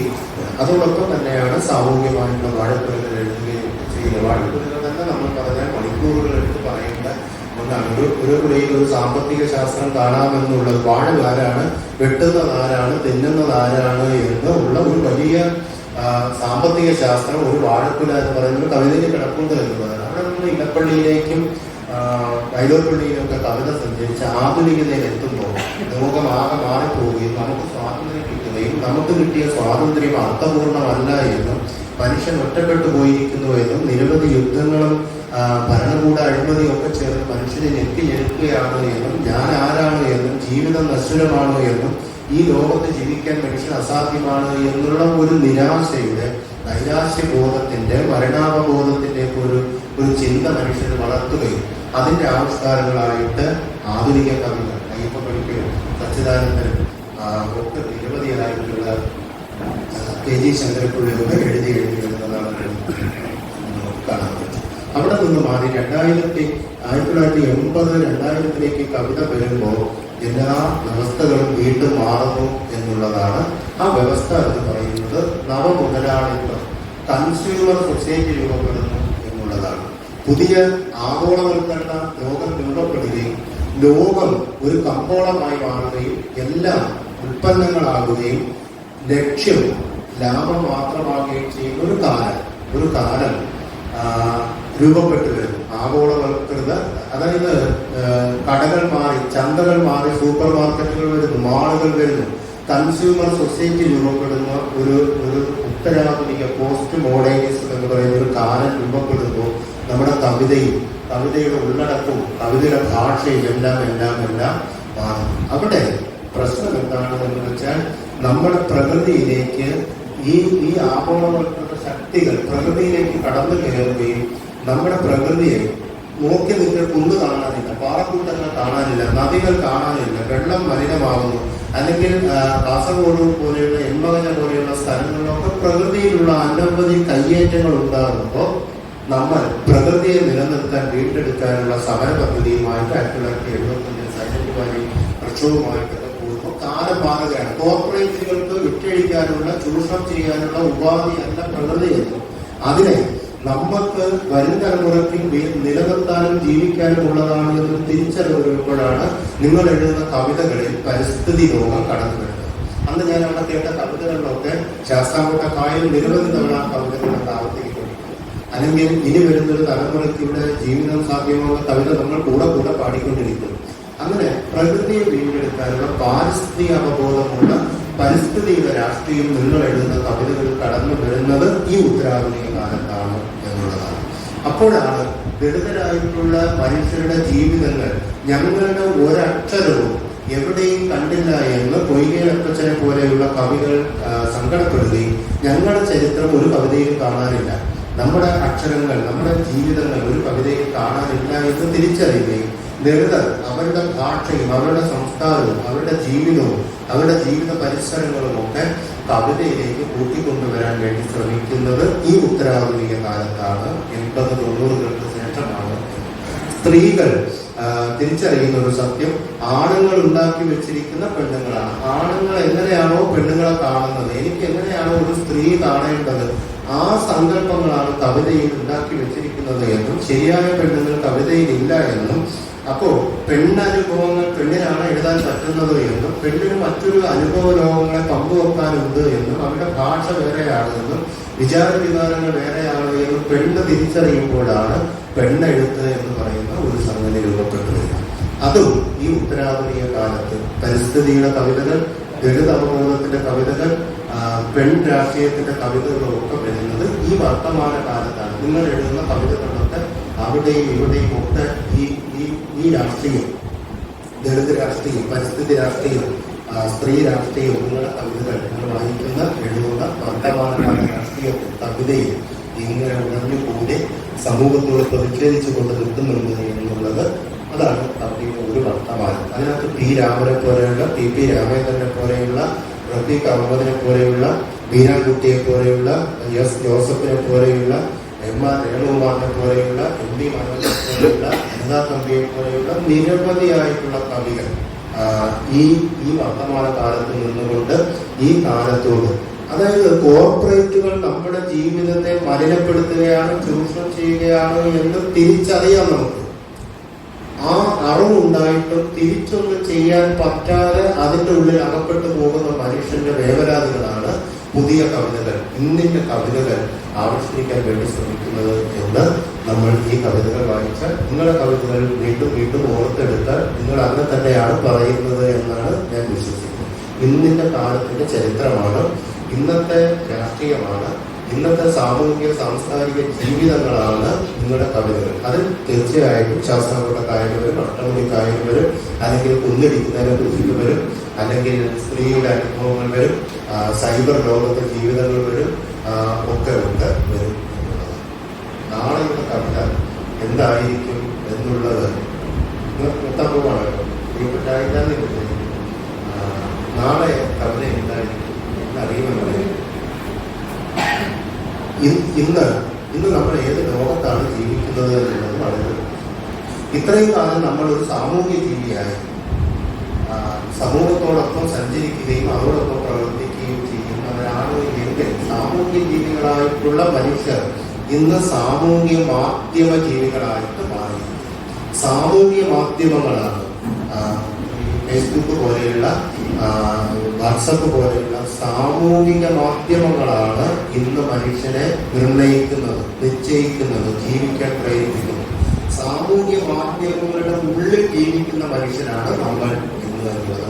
നിങ്ങൾക്ക് മൊബൈലില്ലാതെ മൊബൈൽ കാണണ്ട, എനിക്ക് സിനിമ കാണണ്ട, മറ്റേ കാണണ്ട, വാട്സപ്പ് നോക്കണ്ട എന്ന് നിങ്ങൾക്ക് വിചാരിക്കാൻ പറ്റില്ല.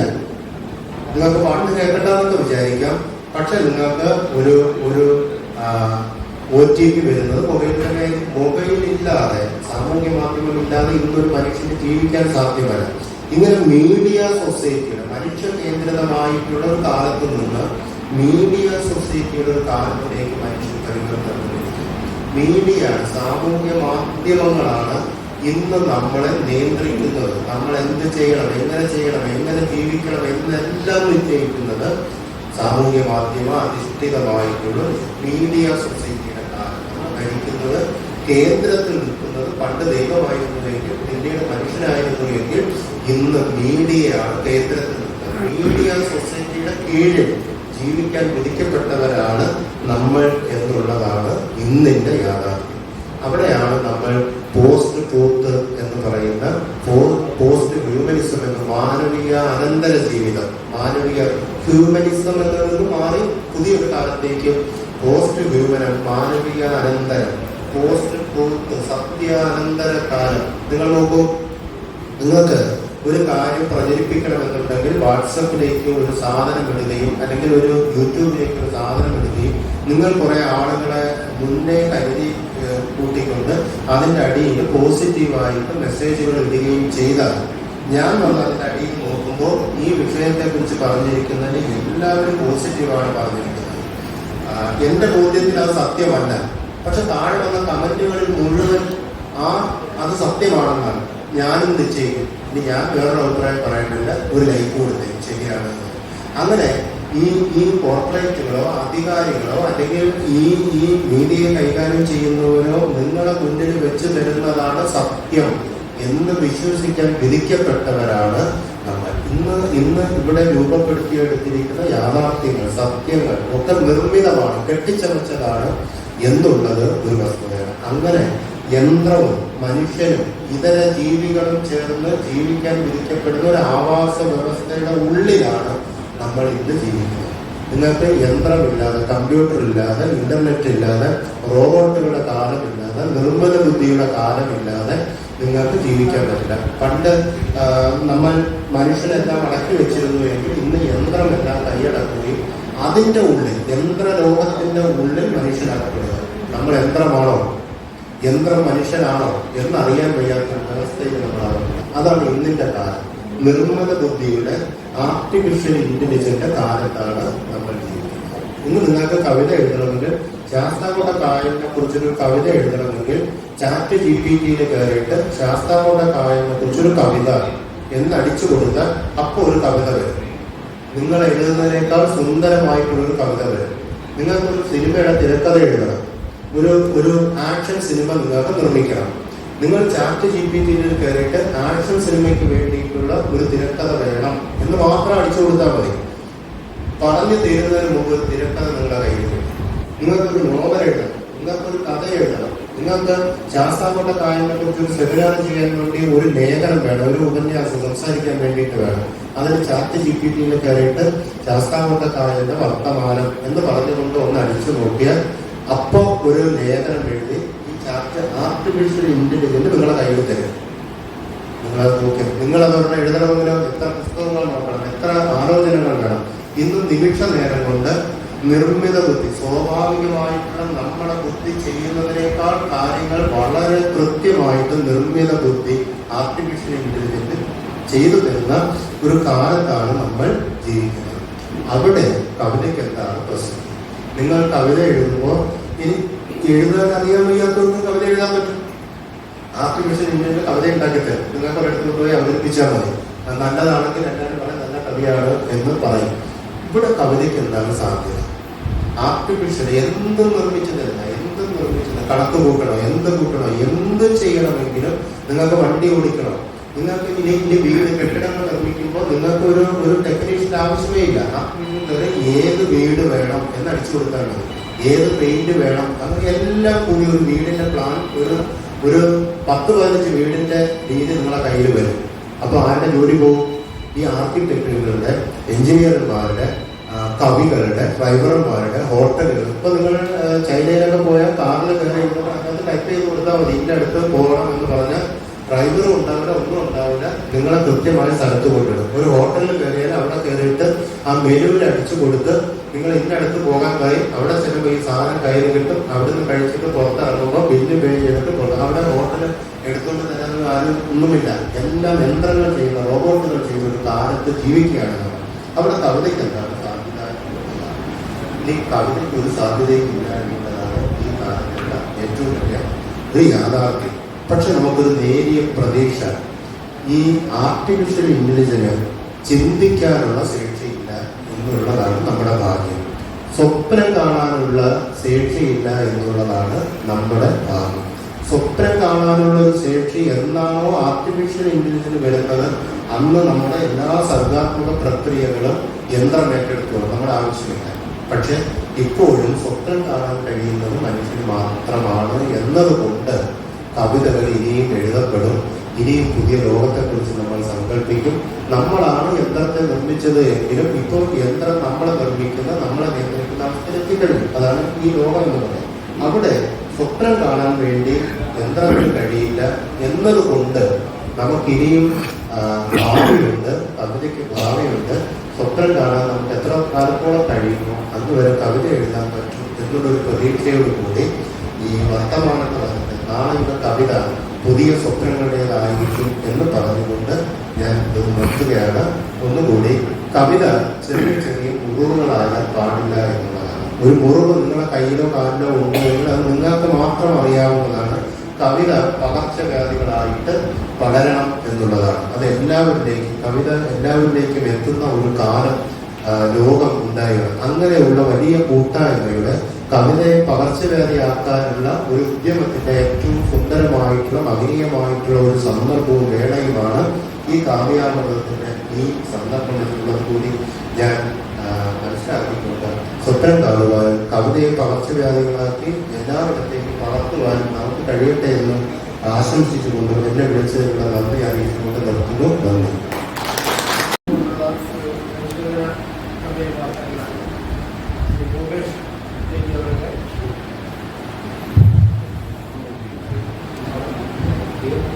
എല്ലാവർക്കും നമസ്കാരം.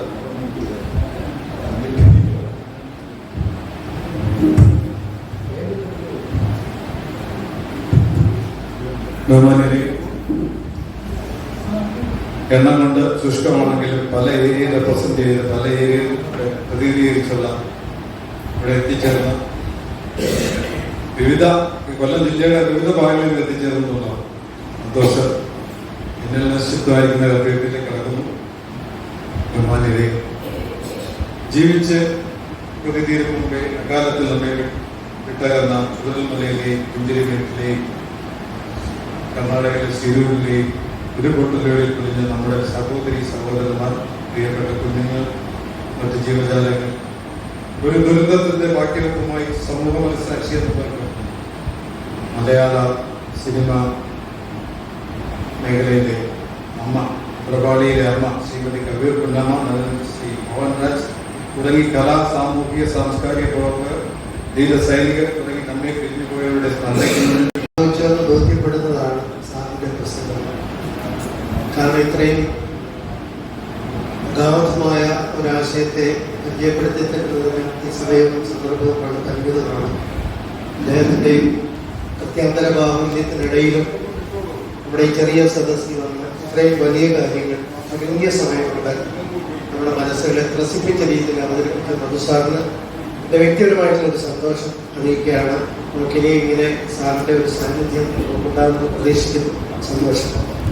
അടുത്തത് ഒരു ആശംസ പ്രസംഗം നടത്തുന്നതിന് വേണ്ടിയിട്ട് നമ്മുടെ ശാസ്താംകോട്ട ഗ്രാമപഞ്ചായത്തിലെ വൈസ് പ്രസിഡന്റ് നമ്മുടെ ഗുരുകുലം ശൈസാറിന്റെ മകനുമാണ് ശ്രീ രാകേഷ് ഗുരുകുലം അവരുടെ സ്നേഹപൂർവ്വം ക്ഷണിക്കുന്നു.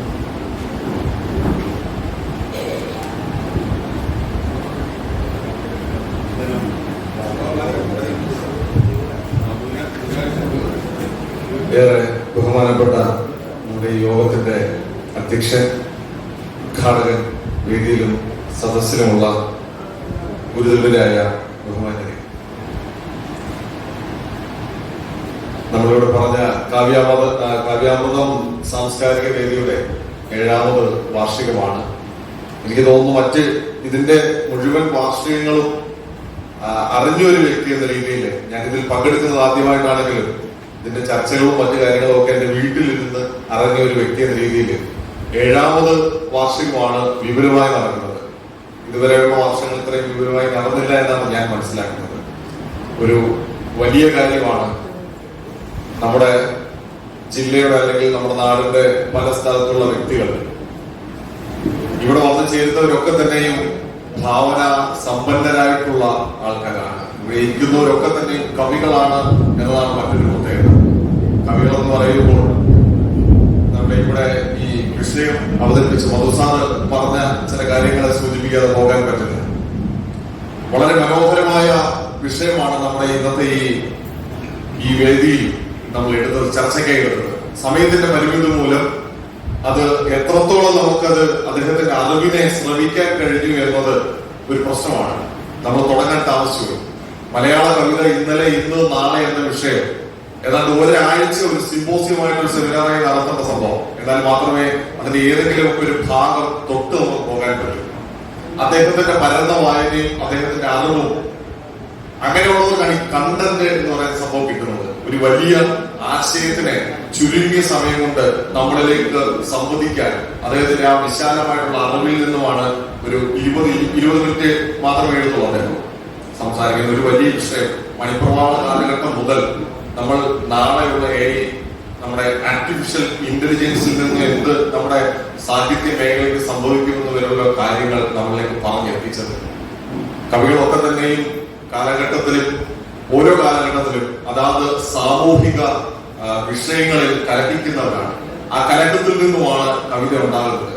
സാമൂഹിക പ്രശ്നങ്ങളിൽ നിന്ന്, അത് പ്രണയമായിക്കോട്ടെ, സമൂഹത്തിലെ ഉച്ചനീചത്വമായിക്കോട്ടെ, യുദ്ധമായിക്കോട്ടെ, വിശപ്പായിക്കോട്ടെ, എന്തായാലും അതിനോട് കലഹിക്കുന്ന മനസ്സിൽ നിന്നുമാണ് കവിതകൾ ജനിക്കുന്നത്.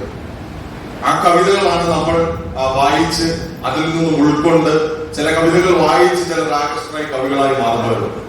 നമ്മളിലേക്കെല്ലാം തിരിച്ചറിവും ചില അനുഭവങ്ങളും ഭേദ്യമാക്കി തരുന്ന ഓരോ കവിതയും, അത് ചെറുതോ വലുതോ ഏതോ ആയിക്കോട്ടെ, കവിതകളൊക്കെയും കഥാപാത്രങ്ങളൊക്കെയും നമ്മുടെ മുമ്പിൽ ഓരോ വ്യക്തികളായി വരും. അത് രാമായണത്തിലെ കഥാപാത്രങ്ങളായാലും അവർ ജീവിച്ചിരുന്നോ ഇല്ലയോ അത് മറ്റൊന്ന്. കാരണം ഓരോ കാലഘട്ടത്തിലും സാറ് പറഞ്ഞതുപോലെ ആദ്യമേ ദൈവത്തിനെ ഇടനിലക്കാരനാക്കിക്കൊണ്ട് അല്ലെങ്കിൽ വിശ്വാസത്തിനെ ഇടനിലക്കാരാക്കിക്കൊണ്ടായിരുന്നു ഈ കവിതകളുടെ എല്ലാം തന്നെ പിറവി. അങ്ങനെയാണ് നമ്മുടെ വേദങ്ങളും എല്ലാം അങ്ങനെ തന്നെയാണ്. വരമൊഴിക്കപ്പുറം വാമൊഴിയിൽ തന്നെ കവിതകൾ ഉണ്ടായിരുന്നു. നമ്മുടെ നാടൻ പാട്ടുകളും ശീലുകളെല്ലാം അങ്ങനെ തന്നെയാണ്. എഴുതപ്പെടുന്നതിന് മുമ്പേ കവിതയുണ്ട്. അത് നമ്മളിലേക്ക് പകർന്നു വന്നതാണ്. പിന്നീടാണ് ലിപി വന്ന് ലിപി അത് പകർത്തിയത്. ആ താളിയോലയിൽ നിന്ന് അല്ലെങ്കിൽ തുകലിൽ എഴുതി താളിയോലയിൽ വന്ന് പേപ്പറിലായി. ഇപ്പോ അത് ആധുനിക കവികള് ഒരു ഗാനരചയിതാവ് ഒരു ഇന്റർവ്യൂവിൽ പറഞ്ഞത്, ഞാൻ പേന പിടിച്ച് എഴുതാറില്ലെന്ന്. പുള്ളി എപ്പോഴും ടൈപ്പ് ചെയ്യും, വോയിസ് ഇട്ടാൽ മതി, എപ്പോൾ അത് സംഭവമായിട്ട് മാറും. അത് സംഗീത സംവിധായകനോ ആർക്കെതിരെ നിർമ്മാതാവിനോ ഇട്ട് കൊടുക്കുന്ന ആ രീതിയിലേക്ക് നമ്മുടെ കവിതയും കവികളും ഒക്കെ മാറിയിരിക്കുകയാണ്. നമ്മൾ ഈ പറഞ്ഞു പോയ കാര്യങ്ങളെ കുറിച്ച് പറയുന്നില്ല, കാരണം സാർ അത് ആ തരത്തിൽ പറഞ്ഞു വെച്ചിട്ടുണ്ട് നമ്മുടെ മുമ്പിൽ. നമുക്ക് ഈ പറഞ്ഞ കലഹിച്ചതിൽ എന്റെയൊക്കെ കാലഘട്ടത്തിൽ ഞങ്ങളെ വല്ലാതെ ആകർഷിച്ച കവിയിലൊന്ന് കവി അയ്യപ്പനാണ്. എങ്ങനെ ചുരുങ്ങിയ വരികളിൽ അതിന്റെ തീഷ്ണമായിട്ടുള്ള ആശയം നമ്മളിലേക്ക് എത്തിക്കാം, ഭയങ്കരമായിട്ട് അത് നമ്മളെ സ്വാധീനിക്കുന്ന രീതിയിൽ നമ്മളിലേക്ക് ഒരു 4 വരിയെ കാണും.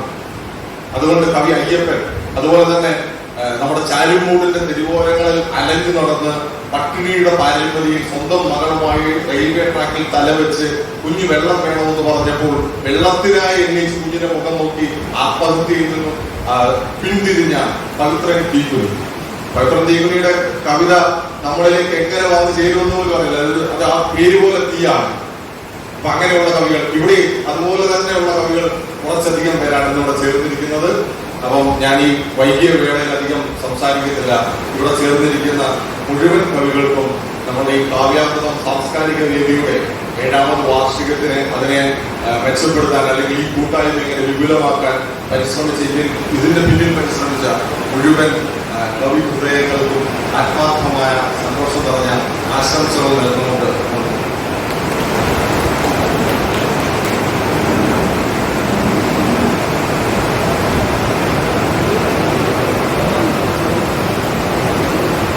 പ്രിയമുള്ളവരെ, വിഷയാധിഷ്ഠിതമായ ചർച്ചയിൽ കവിയരങ്ങം ഉദ്ഘാടനം ചെയ്യുന്നതിനു വേണ്ടി ബഹുമാനപ്പെട്ട എം താഹ അവരുടെ ആദരപൂർവ്വം ക്ഷണിച്ചു.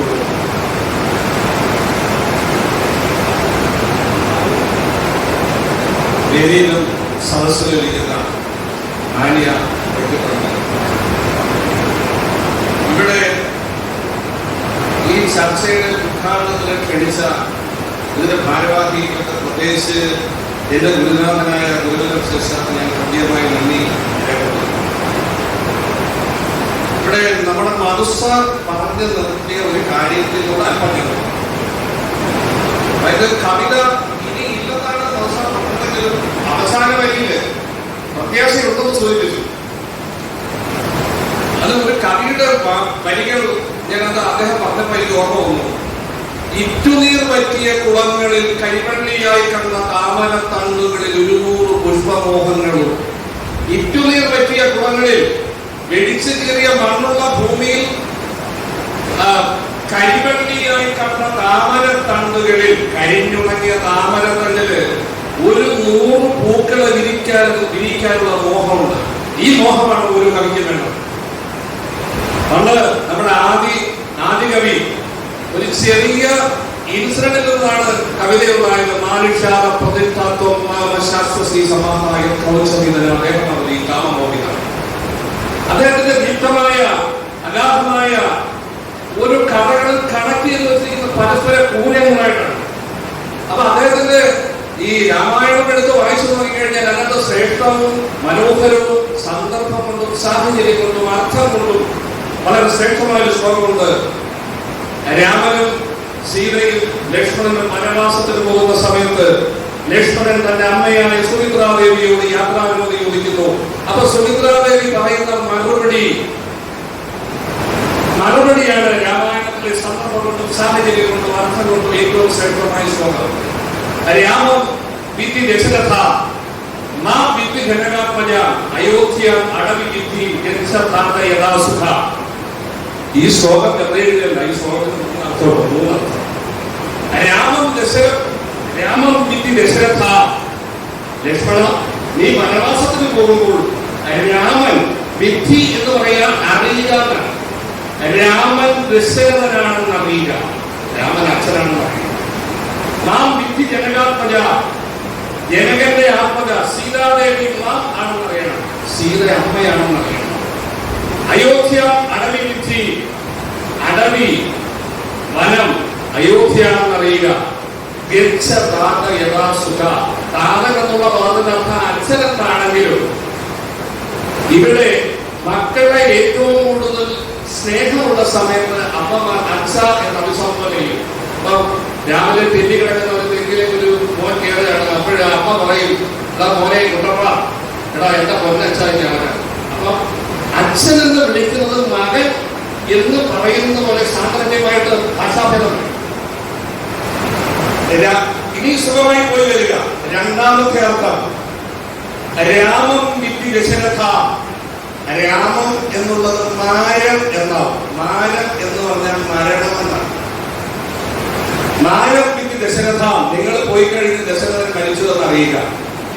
മാ വിധി ജനകാത്മജ, അങ്ങനെ വിധവയായ നിന്റെ അമ്മയായ സുമിത്രയായ ഞാൻ വീണ്ടും എന്റെ ജനകന്റെ ആത്മജയായി എന്നറിയുക.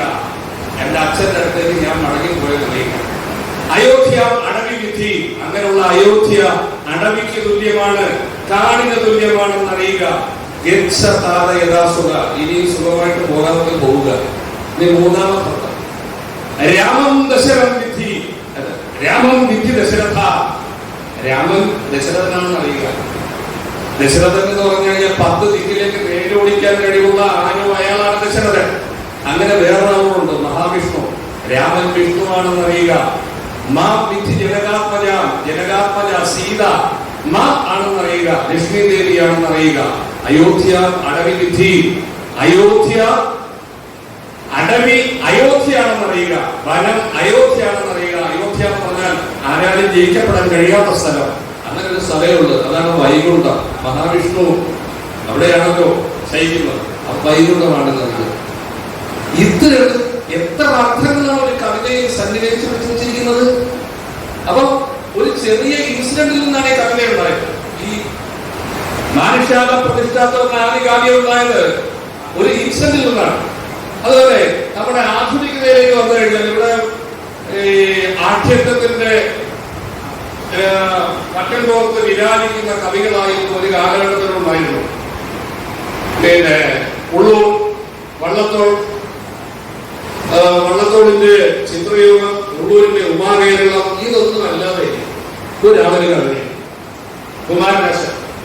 അദ്ദേഹത്തിന്റെ കുമാരനാശാനെ പറ്റി ഒരു പ്രഭാഷണം നടത്തണമെന്ന് പറഞ്ഞിട്ട് നേരത്തെ മുൻപ് എനിക്ക് വരാൻ പറ്റിയില്ല, ഞാൻ ഖേദം പഠിപ്പിക്കുന്നു. അപ്പം ആശാൻ എന്ന് പറഞ്ഞാൽ അദ്ദേഹത്തിന്റെ ആശയ ഗംഭീരൻ എന്നാണ് പഴയ ഒരു കവിതയിൽ വരിക. ആശാൻ ആശയ ഗംഭീരൻ. അപ്പൊ ഒരിക്കല് കുമാരനാശാൻ ഡോക്ടർ പൽപ്പുവിന്റെ വീട്ടിൽ പോയി. ഡോക്ടർ പൽപ്പുവിന്റെ വീട്ടിൽ പോയിട്ട് ഡോക്ടർ പൽപ്പുവായിട്ട് എന്തോ കാര്യങ്ങളൊക്കെ സംസാരിച്ചു കഴിഞ്ഞിട്ട് ഇറങ്ങി വരുമ്പോൾ ഡോക്ടർ പൽപ്പുവിന്റെ മകളെ ഒരു ഇംഗ്ലീഷ് അധ്യാപകൻ പഠിപ്പിക്കുകയാണ്. ഇംഗ്ലീഷ് പഠിപ്പിക്കുന്നത് പി.ബി. ഷെല്ലിയുടെ, പേഴ്സി ബൈഷി ഷെല്ലിയുടെ അഡോണൈസ് എന്ന് പറയുന്ന അജവിലാപ ഗീതമാണ്. പാസ്റ്ററൽ എഡ്ജി. നമ്മുടെ ചങ്ങമ്പുഴ എഴുതിയ മാതിരി, രമണൻ എഴുതിയ മാതിരിയുള്ള കവിതയാണ്. അപ്പൊ പി.ബി. ഷെല്ലിയുടെ അഡോണൈസ് പഠിപ്പിക്കുന്നത് കേട്ട് ആ അധ്യാപകന്റെ പഠിപ്പിക്കലുള്ള ചാതുര്യം ആശാനെ ആകർഷിച്ചു. ആശാൻ ആ ക്ലാസ് മുഴുവൻ ആശാൻ പുറത്തു നിന്ന് കേട്ടിട്ട്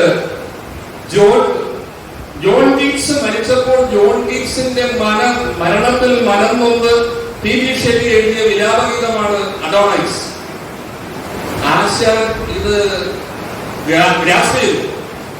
അദ്ദേഹം ഈ അധ്യാപകനോട് ചോദിച്ചു, ഈ പുസ്തകം എവിടെ കിട്ടും? അങ്ങനെ ആശാൻ ആ പറഞ്ഞു കൊടുത്ത സ്ഥലത്ത് നിന്ന് ഒരു പുസ്തകം സ്വന്തമാക്കിയിട്ട് ആശാൻ ഈ പുസ്തകം വായിച്ചു. എന്നിട്ട് അദ്ദേഹത്തിന് മനസ്സിൽ ഒരു തോന്നൽ വന്നു, കുമാരനാശാന്റെ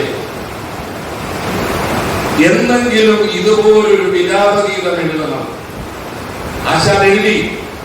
പ്രചോദനം ആരുടെ മരണത്തിൽ മനംനൊന്താണ് ആശാൻ എഴുതിയത്? നമ്മുടെ മലയാള ഭാഷയാക്കി ചിട്ടപ്പെടുത്തി തന്ന നമ്മളുടെ A.R. രാജരാജവർമ്മയുടെ മരണത്തിൽ മനം നൊന്ത് ആശാൻ എഴുതിയ വിലാപഗീതമാണ് പ്രചോദനം. അങ്ങനെ കവിതയെക്കുറിച്ചും കാര്യത്തെക്കുറിച്ചും പറഞ്ഞാൽ ഒത്തിരി പറയേണ്ടി വരും. എങ്കിലും ഈ കവിത എന്ന് പറയുന്നത് പ്രക്ഷുബ്ധമായ മനസ്സിൽ നിന്ന് ഉണ്ടാകുന്നത് നമ്മള് ഇപ്പോഴും പറയാറില്ലേ, നമുക്ക് ഈ വാങ്മയ ചിത്രങ്ങൾ വാക്കുകളുടെയും വരികളുടെയും നമ്മുടെ മനസ്സിൽ സെറ്റിലോട് പതിയുന്ന മാതിരി ചിത്രങ്ങൾ പതിയും. 1984 പ്രീ ഡിഗ്രി ഞാൻ പഠിച്ച കവിതയാണ് ഡാഫോഡിൽസ്, വില്യം വേഴ്സ്വർത്തിന്റെ. Beside the lake, beneath the trees, fluttering and dancing in the breeze, thousands of daffodils I sighted lights. ഏത് വയലിന്റെ വരമ്പിലൂടെ പോയാലും ഞാൻ സത്യം പറഞ്ഞ ഈ വരികൾ ഓർത്തോണ്ടാണ് പോകുന്നത്. അപ്പൊ അത്രയ്ക്ക് മനോഹരം വാൽമീകരണം തീർക്കണം കവികൾ. എന്നെ 10ാം ക്ലാസ്സിലൊക്കെ ട്യൂഷൻ പഠിപ്പിച്ച ഒരു കവിയാണ് ഇന്ത്യക്കാരൻ ബാലേന്ദ്രൻ സാർ. അദ്ദേഹത്തിന്റെ വീടുകളൊക്കെ രണ്ടും തമ്മിൽ വളരെ അകലല്ല. അപ്പം ഞങ്ങളൊക്കെ ആ 10ാം ക്ലാസ്സിൽ ടീനേജേഴ്സ് ഇരിക്കുന്ന സമയത്ത് സാറ് ചൊല്ലിയ കവിതയാണ് ഇനി വരുന്ന ഒരു തലമുറയ്ക്ക് ഇവിടെ വാസം സാധ്യമോ, മലിനമായ ജലാശയങ്ങൾ എന്നുള്ള കവിത.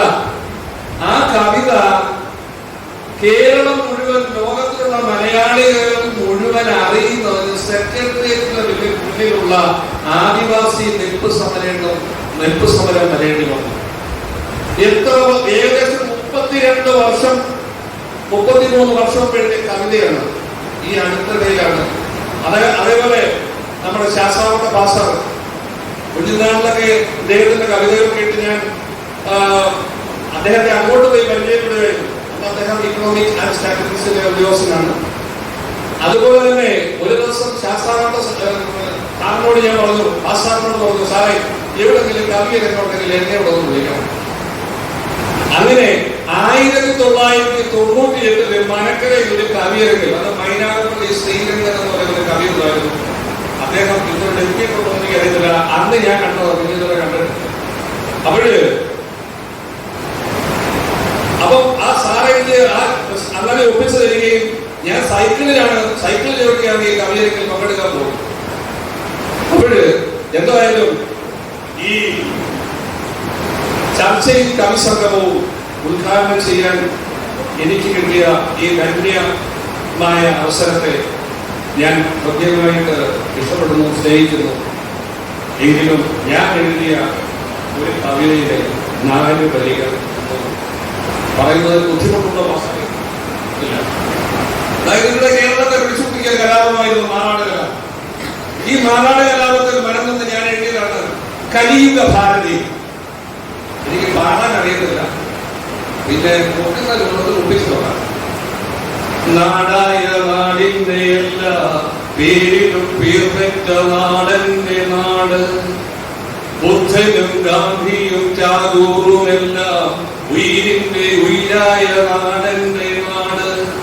ഇന്നക്കിനാക്കളിൽ പേരുകുത്തി ആത്മാവിലൊത്തിരി മോഹഭംഗം, പുട്ടനും മുട്ടനും ഏറ്റുമുട്ടി കൈകൊട്ടി ആർക്കുവാനാളൊത്തിരി, ഫാസിസ കോടാലി ആഞ്ഞുവീശി മതമൈത്രിയാൽമരം വീണുപോയി, മതമൈത്രിയാൽമരം വീണുപോയി. ചോരക്കുറുമ്പണം കാറ്റിൽ വീശി സിദ്ധാർത്ഥ നയനങ്ങളീതനായി. ഈ നാട് ഭാരതം തന്നെയാണോ എന്റെ ഉയിരിന്റെ ഉയിരായ ഭാരതമോ? നന്ദി, നമസ്കാരം.